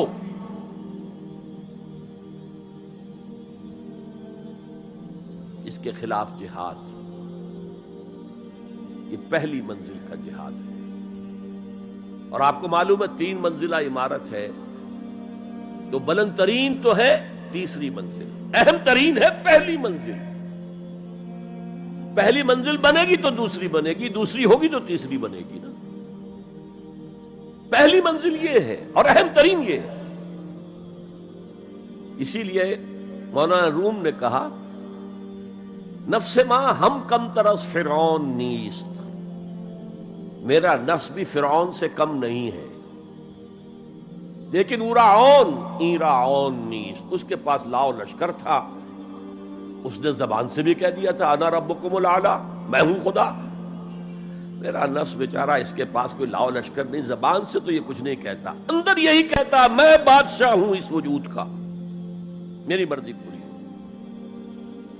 اسٹرگل اگینسٹ دس بیسر سیلف، ایک سیلف ہے اونچی سیلف، خود ہی انا، ایگو، اور ایک ہے یہ بیسر سیلف، یمانی جبلتیں جو اندھی بہری ہیں، جو حلال اور حرام سے انہیں کوئی غرض نہیں ہے، ان کے خلاف جہاد کرنا۔ آپ نے فرمایا صلی اللہ علیہ وسلم المجاہد من جاہد نفسہ، اصل مجاہد وہ ہے جو اپنے نفس کے خلاف جہاد کر سکے۔ تمہارے اندر یہ دشمن تو بیٹھا ہوا ہے، تکڑا ہے، تمہیں کنٹرول کر رہا، چلے آؤ باہر کے دشمنوں سے جہاد کرنے کے لیے۔ تم نے ٹانگے کو گھوڑے کے آگے باندھ دیا۔ اور ایک دفعہ حضور سے پوچھا گیا ای الجہاد افضل یا رسول اللہ، اے اللہ کے رسول سب سے افضل جہاد کون سا ہے؟ فرمایا ان تجاہد نفسک فی طاعت اللہ، اپنے نفس کے خلاف جہاد کرو، اسے اللہ کا مطیع کرو۔ یہ جو اندر کی کشمکش ہے، کشاکش ہے، یہ جہاد فی سبیل اللہ کا نقطہ آغاز، اللہ کا مطیع بنانا ہے نفس کو۔ اس کے ساتھ دو سب لیول اور ہیں۔ اس نفس کو بھڑکانے والی ایک قوت ہے انویزیبل، اور ویزیبل بھی ہے۔ انویزیبل قوت سب سے بڑی ابلیس، شیطان لعین، اور اس کے چیلے چاٹے جنات میں سے، اور ویزیبل میں انسانوں میں جو اس کے ایجنٹ ہیں، جو فحاشی کو کلچر کا نام دے، یہ اس ابلیس کے چیلے ہیں۔ ان کے خلاف جہاد نہیں کریں گے آپ، اگر آپ ان کے خلاف ایگریسو ایٹیٹیوڈ اختیار نہیں کریں گے تو آپ ان کے دباؤ میں آ جائیں گے۔ ان الشیطان لکم عدو فاتخذوہ عدوا، اے لوگوں یہ شیطان تمہارا دشمن ہے، اس کو اپنا دشمن سمجھو۔ وہ تمہیں سبز باغ دکھاتا ہے، بدی کو مزین کر کے دکھاتا ہے، اچھے اچھے نام اس کے رکھ دیتا ہے، اور تمہیں آمادہ کرتا ہے بدی کے ارتکاب پر۔ نہیں، وہ تمہارا دشمن ہے۔ افتتخذونہ وذریتہ اولیاء من دونی، تم مجھے چھوڑ کر اسے اور اس کے چیلے چانٹوں کو تم اپنا دوست بناتے ہو۔ نہیں، شیطان کے خلاف جنگ کرو۔ اور تیسرا اس پر سب لیول کیا ہے؟ معاشرہ اگر بگڑا ہوا ہے، اس کا عمومی رجحان برائی کی طرف ہے، تو سوشل پریشرز آپ کو ادھر دھکیلتے ہیں۔ جیسے کہ اگر کوئی موب جا رہا ہے تو اس کے ساتھ چلنا تو بہت آسان ہے، وہ خود ہی آپ کو دھکیلتا ہوا لے جائے گا۔ اس کے خلاف چلنا بہت مشکل کہا۔ ہو سکتا ہے آپ بڑی زور لگا کے 4 قدم آگے بڑھیں، پھر کو ریلا آئے 10 قدم پیچھے لے جائے۔ تب 2 ہی راستے ہیں، زمانہ بات و سازت تو بعد زمانہ بے ساز۔ یا تو پیسو معاملہ ہے، زمانہ تمہارے ساتھ سازگاری نہیں کرتا، چھوڑو تم زمانے کے ساتھ سازگاری اختیار کر لو، چلو تم ادھر کو ہوا ہو جدھر کی۔ ایک یہ ہے کہ نہیں، زمانہ بات و سازت تو بعد زمانہ ستیس، زمانہ اگر تمہارے ساتھ سازگاری نہیں کر رہا تو زمانے سے جنگ کرو، لڑو، ریزسٹ کرو۔ تو 3 جہاد ہو گئے فرسٹ لیول کے، 3 سب لیولز۔ نفس امارہ، اڈ، لیبیڈو، نفس حیوانی کے خلاف جہاد، اس کو بھڑکانے والے، وسوسہ اندازی کرنے والے، اس میں پھونکے مارنے والے، شیطان اور اس کی ذریت مانوی اور ذریت نسلی، جنات اور انسانوں میں جو اس کے ایجنٹ ہیں، ان کے خلاف جہاد، معاشرے کے خلاف ایک سٹرگل۔ اب یہ 3 جہاد آپ نے کر لیے، اللہ توفیق دے ہم میں سے ہر ایک کو۔ تو اب یہ جہاد آپ کے جسم سے باہر نکلے گا، خارج میں آئے گا۔ دوسری منزل ہے نظریاتی تصادم۔ اگر آپ نے ایمان کا نظریہ اختیار کیا ہے تو الحاد کا نظریہ رکھنے والے بھی موجود ہیں۔ آپ نے توحید کے نظریے کو اختیار کیا ہے تو مشرکانہ عقائد رکھنے والے بھی موجود ہیں۔ They are bound to resist۔ اس کے خلاف جہاد کرنا ہوگا، محنت کرنی ہوگی، اپنی بات کو دلائل سے ثابت کرنا ہوگا، اپنی بات کو اچھے انداز میں حسن اسلوب سے لوگوں کے دلوں تک پہنچانا ہوگا. ظاہر بات ہے وقت لگے گا، جان کھپے گی، اور اگر آپ انتہائی سنسیئر ہیں یہ آپ کا ایک لائف لانگ اور ہول ٹائم جو ہے آپ کی انگیجمنٹ ہوگی. ہے اینڈ ٹائم از منی. جہاد بالمال، جہاد بالنفس، یہ ہے دعوت و تبلیغ کہہ لیں اسے، اپنے نظریات کو پھیلانا کہہ لیں. آخر مارکسسٹ نے اپنے نظریات کو پھیلایا پہلے پیور فلسفی کی سطح پر، ٹاپ انٹلیکچوئلز کو دنیا کے انہیں پوزیس کیا.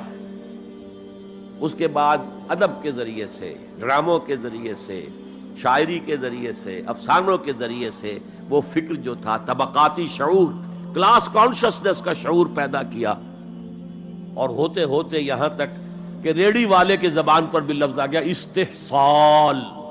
اتنا ثقیل عربی لفظ، استحصال کر رہے ہیں. یہ سارا کام یوں ہی تو نہیں ہو گیا. کتنے ادیبوں نے، کتنے ڈرامہ نویسوں نے، کتنے شاعروں نے اس فلسفے کو پھیلایا ہوا. اچھا، اس کے بھی 3 سب لیولز ہیں. ہر انسانی معاشرہ 3 سطح کے لوگوں پر مشتمل ہے. ایک انٹلیکچوئل مائنورٹی ہوتی ہے، انٹیلیجنسیا ہوتا ہے، یا جسے ایک اور اصطلاح میں کہتے ہیں brain trust of the society. They control direction and destination of the society. ہوتے ہیں مائنورٹی، مائنیوٹ مائنورٹی، لیکن ان کا اور پوری قوم کا جو باہمی رشتہ ہے وہ کیا ہے؟ جیسے یہ دماغ اور پورا جسم. میری ٹانگیں مجھے لے کر چل سکتی ہیں، دوڑ سکتی ہیں، اگرچہ اب میں دوڑ نہیں سکتا گھٹنوں کے آپریشن کے بعد، لیکن بہرحال دوڑا بھی کرتا تھا. لیکن کدھر جانا ہے اس کا فیصلہ یہاں ہوتا ہے. یہ صلاحیت ٹانگوں میں نہیں ہے. ہاں یہاں سے فیصلہ ہو دوڑو، دوڑیں گے. ہاتھ پکڑ سکتا ہے کسی چیز کو، کس کو پکڑے کس کو نہ پکڑے. ہو سکتا ہے کہ آپ نے ہاتھ بڑھا بھی دیا ہو، کسی کو لکڑی سوکھی سمجھ کر آپ جو ہے جنگل کے اندر سے ایندھن جمع کر رہے ہیں، اچانک آنکھ نے دیکھا وہ تو حرکت کر رہی ہے، فوراً اطلاع گئی ارے یہ تو سانپ معلوم ہوتا ہے، یہاں سے حکم آیا ہاتھ کھینچ لو، فوراً کھینچ لیا. تو کنٹرول تو یہ کر رہا ہے نا. ماسز کسی معاشرے کی نہ ڈائریکشن معین کر سکتے ہیں، نہ اس کی ڈیسٹینیشن کا فیصلہ کر سکتے ہیں. یہ اس کا انٹیلیجنسیا ہے، یہ اس کا برین ٹرسٹ ہے، یہ اس کا انٹلیکچوئل ایلیٹ ہے. لہذا اس نظریاتی تصادم میں بھی پرائرٹی نمبر 1 وہ طبقہ ہے. اگر وہ آپ کے نظریات کے قائل نہیں ہوں گے، حامل نہیں ہوں گے، there can be no collective change in this society. افراد کچھ مل جائیں گے آپ کو، افراد کے اندر ہوتے ہیں جو قبول کر لیتے بس، لیکن معاشرہ ان کے کنٹرول میں. اور اس سطح کے لوگوں کو دعوت دینا، تبلیغ کرنا آسان کام نہیں. آپ کو دلیل سے بات کرنی ہوگی، آپ کو ان کے نظریات کا تجزیہ کرنا ہوگا، اس میں کتنا حصہ غلط ہے، کتنا صحیح ہے. ان کے دماغوں میں مارکسزم گھسا ہوا ہے، ان کے دماغوں میں فرائیڈزم گھسا ہوا ہے، ان کے دماغوں میں ڈاروینزم گھسا ہوا ہے، ان کے دماغوں میں لاجیکل پازیٹیوزم گھسا ہوا ہے. ہاں کچھ لوگ رہے ہیں آئیڈیلسٹ بھی. ایک ہندوستان میں مسلمان پیدا ہوا آئیڈیلسٹ فلسفی علامہ اقبال، اور دوسرے ہندو رادھا کرشنن، بہت بڑے آئیڈیلسٹ، اس میں کوئی شک نہیں. اور ان کو اللہ نے لمبی عمر بھی دی، تو انہوں نے جو تصانیف فلسفے پر لکھی ہیں علامہ اقبال نہیں لکھ پائے. تو یہ جو طبقہ ہے یہ عام واعظ و نصیحت سے اثر قبول نہیں کرتا. Because there is a barrier in their minds, in their brains. You have to pierce through that barrier, and only then you can approach their hearts. ان کے دلوں تک رسائی نہیں ہو سکتی براہ راست جب تک کہ یہ خول جو ہے، یہ نظریاتی خول، اس کو پیئرس نہ کیا جائے. اور اس کو پیئرس کرنا آسان نہیں ہے. کچھ ذہین نوجوان، فطین نوجوان، اعلیٰ صلاحیتوں والے نوجوان اپنی پوری زندگی اسی کام کے لیے وقف کریں کہ ایک طرف ان جدید علوم و نظریات کو گہرائی میں اتر کر پڑھنا ہے اور سمجھنا ہے. جب تک آپ ان نظریات کو جانیں گے نہیں، نفی کیسے کریں گے؟ آپ کیسے آج تجزیہ کریں گے کہ اس میں یہ حصہ صحیح ہے یہ حصہ غلط ہے؟ اور دوسری طرف قرآن کی گہرائی میں غوطہ زنی کرنی ہے تاکہ ہدایت جو اللہ کی آئی ہوئی ہے اس کو آپ اچھی طرح سمجھیں، اور پھر اس نور کی روشنی میں پھر آپ لوگوں کو ان چیزوں کے خلاف متنبع کریں کہ اس میں یہ غلطی ہے، اس میں یہ غلطی ہے. اکنامکس کی یہ تھیوری غلط ہے، باطل ثابت ہو چکی ہے. ڈارونزم جو ہے وہ بایولوجی کے میدان میں شکست دیا جا چکا ہے. لیکن یہ کہ یہ تو کام کرنا جو ہے it's a life long affair. اب ظاہر بات ہے آپ کے علم میں شاید ہو کہ جب مارکس کتاب لکھ رہا تھا داس کیپیٹال تو اسے فاقے آ رہے تھے، اسے کچھ سپورٹ کرتا تھا اینجلز، لیکن یہ کہ کچھ عرصہ ایسے بھی ہوا ہے کہ وہ بھی سپورٹ نہیں کر سکتا. لیکن پھر اس کی کتاب نے دنیا کو پوزیس کیا ہے، اس کے فلسفے نے لوگوں کو اپنی گرفت میں لیا ہے، تبھی تو پھر انقلاب برپا ہوا.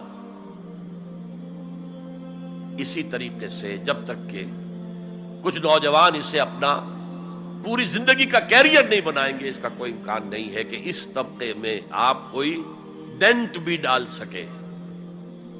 اور اگر یہ نہیں ہوگا تو society as a whole, the state as a whole will never accept any change. اس سے نیچے آئیے، عوام الناس، ان کے دماغ کلین سلیٹ کی طرح ہے. اس میں نہ کوئی خناس ڈارونزم کا بھرا ہوا ہے، نہ فرائیڈزم کا ہے، نہ مارکسزم کا ہے، کچھ بھی نہیں، کلین سلیٹ ہے. اس کو واعظ و نصیحت کے ذریعے سے ایسی بات جو از دل خیزت بر دل ریزت، دل سے اٹھے دل پہ اتر جائے، سادہ ترین زبان میں بھی بات کرو وہ قبول کریں گے. بس صرف اس کی ایک شرط ہے، آپ کا عمل بھی گواہی دے رہا ہو کہ آپ واقعی جو کہہ رہے ہیں اس پر خود بھی عمل پیرا ہے. یہ اگر پہلی منزل آپ سر کر آئے ہیں تب تو ٹھیک ہے.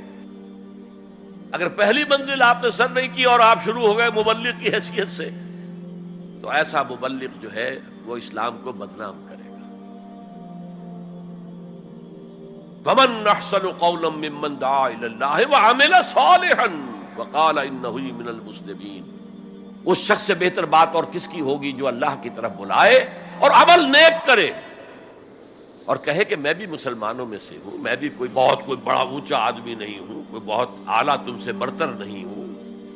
کہ خاص لیول پر جب انسان دینی اعتبار سے پہنچ جاتا ہے تو اب سب سے بڑا فتنہ جو لاحق اسے ہو سکتا ہے وہ تکبر کا ہے، دوسروں کو بنظر استحقار دیکھنا.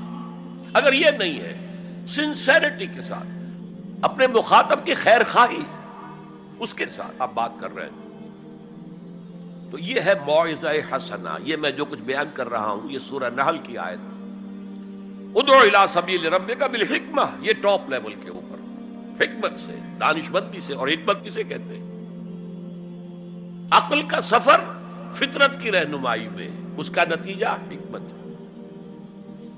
عقل خالص کا نتیجہ فلسفہ ہے. فلسفے کی منزل سکیپٹسزم ہے یا ایگنوسٹسزم ہے، لا ادریت ہے یا ارتیابیت ہے. ثم لم یرتابوا آج ہم نے پڑھا ہے، وہی ارتیابیت ہے. تھرڈ لیول ہے کہ ہر معاشرے کے اندر کچھ جنہیں ہم سمجھیں گے کہ گمراہ کن طبقات ہیں، گمراہ کرنے والے، ان کی تبلیغی سول سروس موجود ہوتی ہے، انہیں تنخواہیں ملتی ہیں اسی کی کہ وہ آپ کے نظریے کی نفی کریں اور اپنا نظریہ، اپنا عقیدہ پھیلائیں. یہ لوگ ادھار کھائے بیٹھے ہوتے ہیں، یہ سمجھنے کے موڈ میں کبھی نہیں ہوتے. ان کا تو انداز مناظرانہ ہوتا ہے، بس سمجھنا سمجھانا پیش نظر نہیں ہوتا. You have to meet them in their own elements. اگر نہیں کریں گے تو عوام الناس پر بہت برا اثر ہوگا. عوام الناس جو ہیں وہ تو پھر زیر اثر آ جائیں گے ان کے. جیسے کہ پادری فینڈر آیا تھا انڈیا میں ابھی جب کہ ایسٹ انڈیا کمپنی کی حکومت شروع ہوئی تھی. کلکتے ہی سے انگریز شروع ہوئے تھے، کلکتے ہی سے مشنری وقت شروع ہوا تھا، وہیں پہلا پریس لگا تھا، وہیں اردو کی بائبل چھپی تھی. اور اس نے تمام مسلمان علماء سے مناظرے کیے، بنگال کے، بہار کے، یو پی کے، سب کو ہراتا ہوا، شکست دیتا ہوا دلی پہنچ گیا. اور دلی کی جامع مسجد کی سیڑھیوں پر کھڑے ہو کر اس نے اعلان کیا، اے مسلمانوں، میں وہاں سے یہاں تک آ گیا ہوں، تمہارا کوئی عالم میرا مقابلہ نہیں کر سکا۔ اس کی وجہ یہ کہ ہمارے علماء نہ بائبل پڑھتے تھے نہ تورات پڑھتے تھے، ان کا اصل سبجیکٹ تھا فقہ، اس لیے کہ انہیں سرکاری جو حکومت مسلمانوں کی تھی اس کے اندر قاضی اور مفتی کے عہدے اور قاضی اور خطیب جامع مسجد کے یہ عہدے تھے، تو سول سروس کے لیے جو نصاب بنا ہوا تھا وہاں اس میں قانون کی اہمیت تھی سب سے زیادہ، تو فقہ پڑھتے تھے، اور وہ لوگ تیار ہو کر آتے تھے پوری طرح عربی سے واقف ہے، قرآن سے واقف ہے، تو مقابلہ کیسے ہو؟ اور اگر اس وقت کوئی شخص مقابلے میں نہ آ سکتا، ایک تو عجیب بات نوٹ کیجئے کہ اس وقت اسلام اور توحید کا دفاع کرنے والا سب سے بڑا ایک ہندو تھا، راجا رام موہن رائے۔ آئینہ تثلیث اس نے کتاب لکھی ہے جس میں کہ ٹرینٹی جو عیسائیت کی بنیاد ہے اس کی نفی کی اور توحید کا اس بات کیا۔ بہرحال پادری فینڈر کے مقابلے میں کوئی اگر نہ آتا تو کیا اثر ہوتا علماء پر؟ ویسے ہمیں انگریزوں نے فتح کر لیا، ہمارے مذہب کو عیسائیوں نے فتح کر لیا، لیکن اللہ کا فضل ہوا، کرم ہوا، ضلع مظفر نگر کا ایک قصبہ کیرانہ ہے، مولانا رحمت اللہ کیرانوی رحمت اللہ علیہ، وہ میدان میں آئے، انہوں نے شکست فاش دی، فینڈر کو بھاگ گیا ہندوستان سے۔ تو یہ جدال اس کو قرآن کہتا ہے، مناظرہ نہیں، عام لفظ استعمال ہوتا ہے مناظرہ، قرآن کہتا ہے مجادلہ، لیکن اس کے لیے بھی کیا کہتا ہے؟ جدال بھی کرو تو خوبصورت طریقے سے، گالم گلوچ نہ کرو، لوگوں کی توہین نہ کرو، ان کے جھوٹے معبود ہیں تو انہیں گالیاں مت دو، شریفانہ انداز میں بات کرو۔ یہ تین لیولز دعوت۔ ظاہر بات ہے کہ اس طرح کے مناظرے کے لیے بھی اسپیشل ٹریننگ کی ضرورت ہوتی ہے۔ اگر آپ ان مذاہب کی گہرائی میں نہیں اترے ہوئے، ان کی تاریخ کی جو ہے پورا پس منظر آپ کو معلوم نہیں، ان کے اسکرپچرز کو آپ نے نہیں پڑھا ہے، تو آپ کیسے کریں گے مناظرہ؟ تو یہ تین سب لیولز ہیں دعوت و تبلیغ کے، جہاد کے، جس میں جان بھی لگتی ہے، مال بھی لگتا ہے۔ ایک ادعو الی سبیل ربک بالحکمہ for the elite, intellectual elite, والموعظۃ الحسنہ فار دی کامن ماسز، وجادلہم باللتی احسن، اور جدال اور مجادلہ کرو ان کے ساتھ، لیکن بہت عمدہ طریقے سے، خوش اسلوبی سے، اس میں تہذیب ہونی چاہیے، شائستگی ہونی چاہیے۔ اگر وہ کہیں اس سے نیچے گر رہے تو مت گرنا۔ 2 لیولز اور 6 سب لیول ہو گئے۔ اب آئیے، اس کا چوٹی کا جہاد ہے نظام کو بدلنا۔ مارکسزم کو مانا ہے تو فرض ہے کہ کمیونزم نافذ کرو، یہ سخت ترین مرحلہ ہے، اس لیے کہ ظاہر بات ہے کہ خلا تو کہیں ہے نہیں، کوئی نہ کوئی نظام تو ہے، اور وہ نظام اپنے آپ کو ڈیفینڈ کرتا ہے، وہ سٹیٹس کو وہ چاہتا ہے، اس کے ساتھ جو پریویلیج کلاسز ہیں وہ چاہیں گی نظام یہی رہے۔ اسی کی شاخوں پر تو ہمارے آشیانے بنے ہوئے، ہمارے گھونسلے، ہمارے مفادات پر زد پڑ رہی ہے۔ Grid up your lines, resist them. یہ معاملہ ہے جس میں تصادم آتا ہے، نظام تصادم کے بغیر نہیں بدل سکتا۔ دعوت کے ذریعے آپ سلیم الفطرت، سلیم العقل لوگوں کو کھینچ لیں گے، لیکن لاتوں کے بھوت باتوں سے نہیں مانتے، جن کے ویسٹڈ انٹرسٹ ہے وہ نہیں چھوڑیں گے۔ ان میں سے بھی ہو سکتا ہے نکل آئے، ابو بکر صدیق انہی میں سے تھے، عثمان غنی انہی میں سے تھے، لیکن نکل آتے، لوگ نکل آتے، لیکن اکثریت ان کی وہ ڈٹ جاتی ہے۔ گرڈ اپ یور لائنز، اپنے مفادات کا تحفظ کرو، بچاؤ اپنے مفادات کو۔ تو تصادم بیکمز انیویٹیبل، انیویٹیبل، انیویٹیبل۔ اس تصادم کی بھی 3 سٹیجز ہیں، وہی میں نے کہا تھا نا، 3 سب سٹیجز ہر سٹیج پر۔ پہلی یہ ہے جسے پیسو ریزسٹنس کہا جائے گا۔ ظاہر بات ہے کہ کانفلکٹ تو انقلابی لوگوں نے پیدا کیا ہے نا. معاشرہ تو بس رہا تھا، غلام اپنے قسمت پر شاکر و صابر تھے، غربا کہتے تھے ہماری تقدیر ہی یہ ہے، ٹھیک ہے. اسی لیے تو مارکس نے کہا کہ یہ اوپیم آف دی ماسز ہے مذہب. اس نے کانفلکٹ کس نے پیدا کیا؟ جس نے کہا یہ غلط ہے، یہ نظام صحیح نہیں ہے، یہ ریپریسو ہے، یہ ایکسپلائٹیٹو ہے، یہ ڈسکریمنیٹو ہے، اس میں تقسیم دولت کا نظام غلط ہے. ایک طرف ارتکاز دولت ہے، دوسری طرف احتیاج ہے، بھوک ہے، مفلسی ہے، قلاشی ہے. جو یہ کہتے ہیں تو گویا کہ ایک تالاب پرسکون تھا، اس نے پتھر تو آپ نے مارا نا. اب جو لہریں اٹھیں گی تو be prepared to face the music. چنانچہ اور مارو ان کو قتل کرو، ان کو جیلوں میں ٹھونس دو، ان کو یہ کرو، ان کو وہ کرو. اس سارے معاملے میں پہلی سٹیج ہوگی اس نظریاتی اور نظام کے تصادم میں ٹیک آل پرسیکیوشن وداؤٹ اینی ریٹیلیشن. اگر آپ وائلنٹ ہو گئے فرام دی ویری بگننگ تو جو پاور اس وقت ہے موجود، جو نظام ہے اس کو ریپرزینٹ کرنے والی جو حکومت موجود ہے، وہ آپ کو کرش کر کے رکھ دے گی. You have to buy time. اور اس کے لیے کیا ہے؟ وہ تمہیں مارے تم جواب نہ دو، وہ گالی دے تم انہیں دعائیں دو، وہ پتھر مارے تم پھول پیش کرو. ادفع باللتی ہی احسن، بہترین انداز میں دفاع کرو. اسے کہتے ہیں پیسو ریزسٹنس. حضور کی سیرت میں پورے 12 برس یہ حکم تھا. This was the order of the day. No retaliation whatsoever, no raising of hands even in self defence. اور یہ میں آپ کو بتا چکا ہوں، مہاتما گاندھی نے کہا، سرحدی گاندھی عبد الغفار خان سے، کہ میں نے یہ عدم تشدد جو ہے، تشدد کا جواب تشدد سے نہ دینا، یہ میں نے سیکھا ہے حضرت مسیح سے اور حضرت محمد سے صلی اللہ علیہ وسلم. حضرت مسیح کی زندگی پہلی سٹیج ہی پر تک رہی، آگے کی وہ مہم چلی ہی نہیں، اس لیے کہ آپ کو ریسپانس ملا ہی نہیں. کہتے ہیں کل 72 آدمی ایمان لائے تھے ان پر، اور ان میں سے بھی 12 تھے جو ان کے مخلص ساتھی تھے، حواریین تھے، ہر وقت ساتھ رہتے تھے. اور ان میں سے بھی ایک وہ تھا جس نے غداری کر کے گرفتار کرایا ہے، ان کی اپنی روایت کے مطابق. اس کو چھوڑیے، تفصیل میں نہیں جانے کی ضرورت نہیں. تو بہرحال اس سے اگلی سٹیج کیسے آتی ہے؟ دعوت وہ دیتے رہے، دعوت دیتے رہے، واز کہتے رہے، یہ سب کچھ کرتے رہے. سیکنڈ سٹیج تک رہے، تھرڈ سٹیج تک تو جب تک کہ قوت حاصل نہ ہو you can't proceed. If there is no response you can't go forward.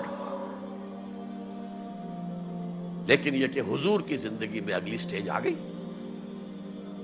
ساتھی آئے، انہیں مارے کھانی پڑی، دہکتے ہوئے انگاروں پہ لٹایا گیا، جانوروں کی لاشوں کی طرح ان کی گردن کے اندر رسیاں باندھ کر انہیں گھسیٹا گیا گلیوں کے اندر. سب کچھ ہوا ہے، برداشت کیا. انہیں قتل بھی کیا گیا. حضرت سمیہ، حضرت یاسر پہلے مقتولین ہیں، میاں بیوی رضی اللہ تعالی عنہما. سب کچھ ہوا ہے، برداشت کرو، اسبرو، صبر کرو. اس کا ایک بہت بڑا نتیجہ نکلتا ہے. اس معاشرے میں جو سائلنٹ میجورٹی ہوتی ہے، وہ سائلنٹ میجورٹی سائلنٹ تو ہوتی ہے، ڈمب تو ہے، ڈیف نہیں ہے، بلائنڈ نہیں ہے. وہ بلال کی چیخیں تو سن رہی ہے نا، وہ دیکھ رہی ہے کس طرح دہکتے ہوئے انگاروں پر خباب بن الارت کو لٹایا گیا. یہ جو سائلنٹ میجورٹی ہوتی ہے، اب یہ سوچتی ہے یہ ان کے اوپر کیوں یہ تشدد آ رہا ہے. کیا بلال نے آقا کی کوئی چوری کر لی تھی؟ کہیں خدا نہ خواستہ خاکم و دہن آقا کی بیٹی کی عزت پر ہاتھ ڈال دیا؟ کیا کیا تھا جو یہ آقا جو ہے امیہ ابن خلف یہ کچھ کر رہا ہے اس کے ساتھ؟ اس کے بعد جب انہیں معلوم ہوتا ہے کوئی جرم نہیں ہے، صرف یہ کہتا ہے اللہ ایک ہے، میں اور اس کے ساتھ کسی کو شریک کرنے کو تیار نہیں، اور محمد اللہ کے رسول ہے، بس جرم ہے تو یہ ہے. اب اس کا کیا اثر پڑتا ہوگا اس سائلنٹ میجورٹی پہ، اس کا آپ اندازہ کر لیجیے. ان کی ہمدردیاں اندر ہی اندر ان کے ساتھ ہو رہی ہیں. اگرچہ وہ گئے ہیں اپنے لیڈروں کے دباؤ کی وجہ سے غزوہ بدر میں، مفتوح تو پہلے سے ہو چکے تھے، جو دلوں کو فتح کر لے وہی فاتح زمانہ. بہرحال first stage is passive resistance, صبر محض. سیکنڈ، جب ذرا محسوس ہو ہمارے پاس طاقت ہے، we can risk a direct confrontation with the system، تو اس نظام کو کہیں سے چھیڑا جائے دکھتی رگ کو. دیکھیے گاندھی جی کی موومنٹ میں عرض کر چکا ہوں، پہلے کیا تھا؟ Non violent, naan cooperation. کوئی جرم تو نہیں ہے، ہم نہیں پہنتے تمہارے کپڑے، کیا کوئی قانون ہے یہ؟ لیکن سیکنڈ سٹیج کیا آئی؟ یہ چھیڑنا تھا اس کو. Non violent civil disobedience. ہم پرماتما کے سمندر سے پرماتما کا بنایا ہوا نمک لینے جا رہے ہیں، ہم نے تو کسی کو کچھ نہیں کہا، but it amounted to challenging the taxation policy of British India. اب لاٹھیاں پڑی ہیں، جیلوں میں ٹھوسے گئے ہیں، سب کچھ برداشت کیا ہے، کھڑے رہے ہیں، مضبوط رہے. تو یہ سٹیج آتی ہے جب یہ سمجھا جائے کہ ہاں اب طاقت ہے ہمارے پاس. We can risk a direct confrontation with the system. اس میں حضور نے کیا کیا تھا؟ مدینے میں جا کر آپ نے 6 مہینے لگائے تھے، 3 کام جن سے کہ اپنی پوزیشن کنسالیڈیٹ کی مدینے میں. کنسٹرکشن آف دی ماسک، وہ مرکز بن گیا، وہی حکومت، وہی دار الشورا، وہی تزکیے کی جگہ، وہی نماز کی جگہ، سب کچھ وہی تھا. دوسرے، ایک انصاری ایک مہاجر، بھائی بھائی، تاکہ یہ 2 فیکشنز علیحدہ علیحدہ نہ رہیں، انٹیگریٹ ہو جائیں. اور ایک جو 3 قبیلے یہود کے موجود تھے ان کو جکڑ لیا ایک میثاق میں، معاہدے میں، میثاق Medina, joint defence of Medina, pact for the joint defence of Medina. اگر مدینے میں باہر سے حملہ ہوا تو ہم سب مل کر ایک امت کی حیثیت سے دفاع کریں گے. اس کے بعد آپ نے چھوٹے چھوٹے چھاپا مار دستے بھیجنے شروع کر دیے. ان کی جو لائف لائن تھی، میں نے بتایا تھا کہ ان کے کیریوانز کو کوئی ٹوکتا نہیں تھا، روکتا نہیں تھا، لوٹتا نہیں تھا. اب تھریٹن کیا محمد نے صلی اللہ علیہ وسلم. یہ گویا کہ اکنامک بلاکیڈ آف مکہ تھا. اور جب بھی یہاں کہیں گئے آپ، وہاں کے لوکل قبیلے سے آپ نے صلح کر لی، معاہدہ کر لیا. یا تو وہ پہلے قریش کے حلیف تھے، اب حضور کے حلیف ہو گئے، یا انہوں نے کہا کہ صاحب ہم نہ آپ کے ساتھ نہ ان کے ساتھ، نیوٹرل رہیں گے، نہ آپ کے خلاف ان کی مدد کریں گے، نہ ان کے خلاف آپ کی مدد کریں گے. ان دونوں کا نتیجہ یہ ہوا کہ zone of political influence of Quraysh started diminishing.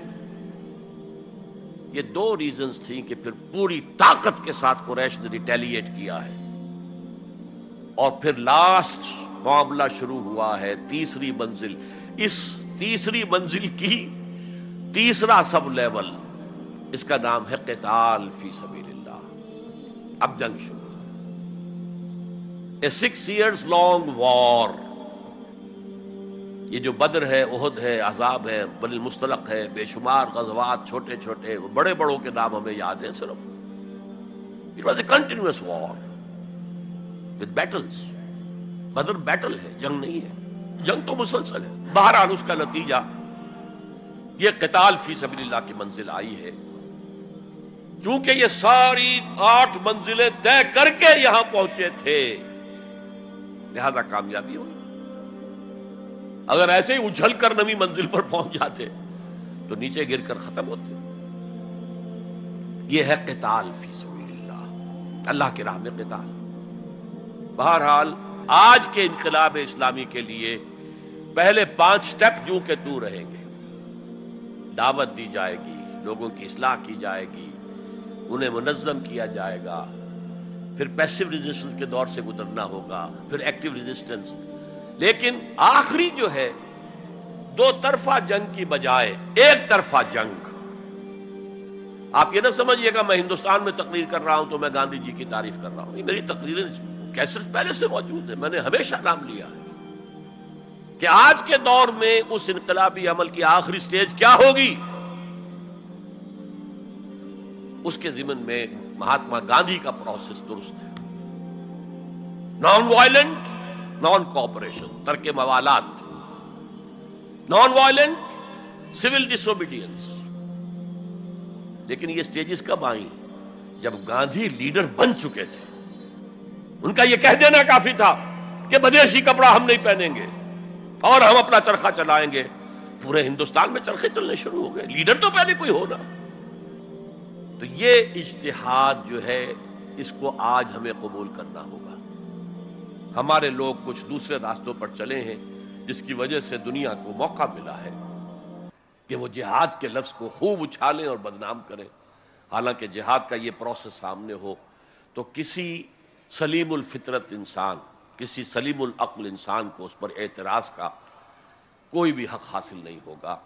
بارک اللہ لی ولکم فی القرآن العظیم ونفعنی وإیاکم بالآیات والذکر الحکیم.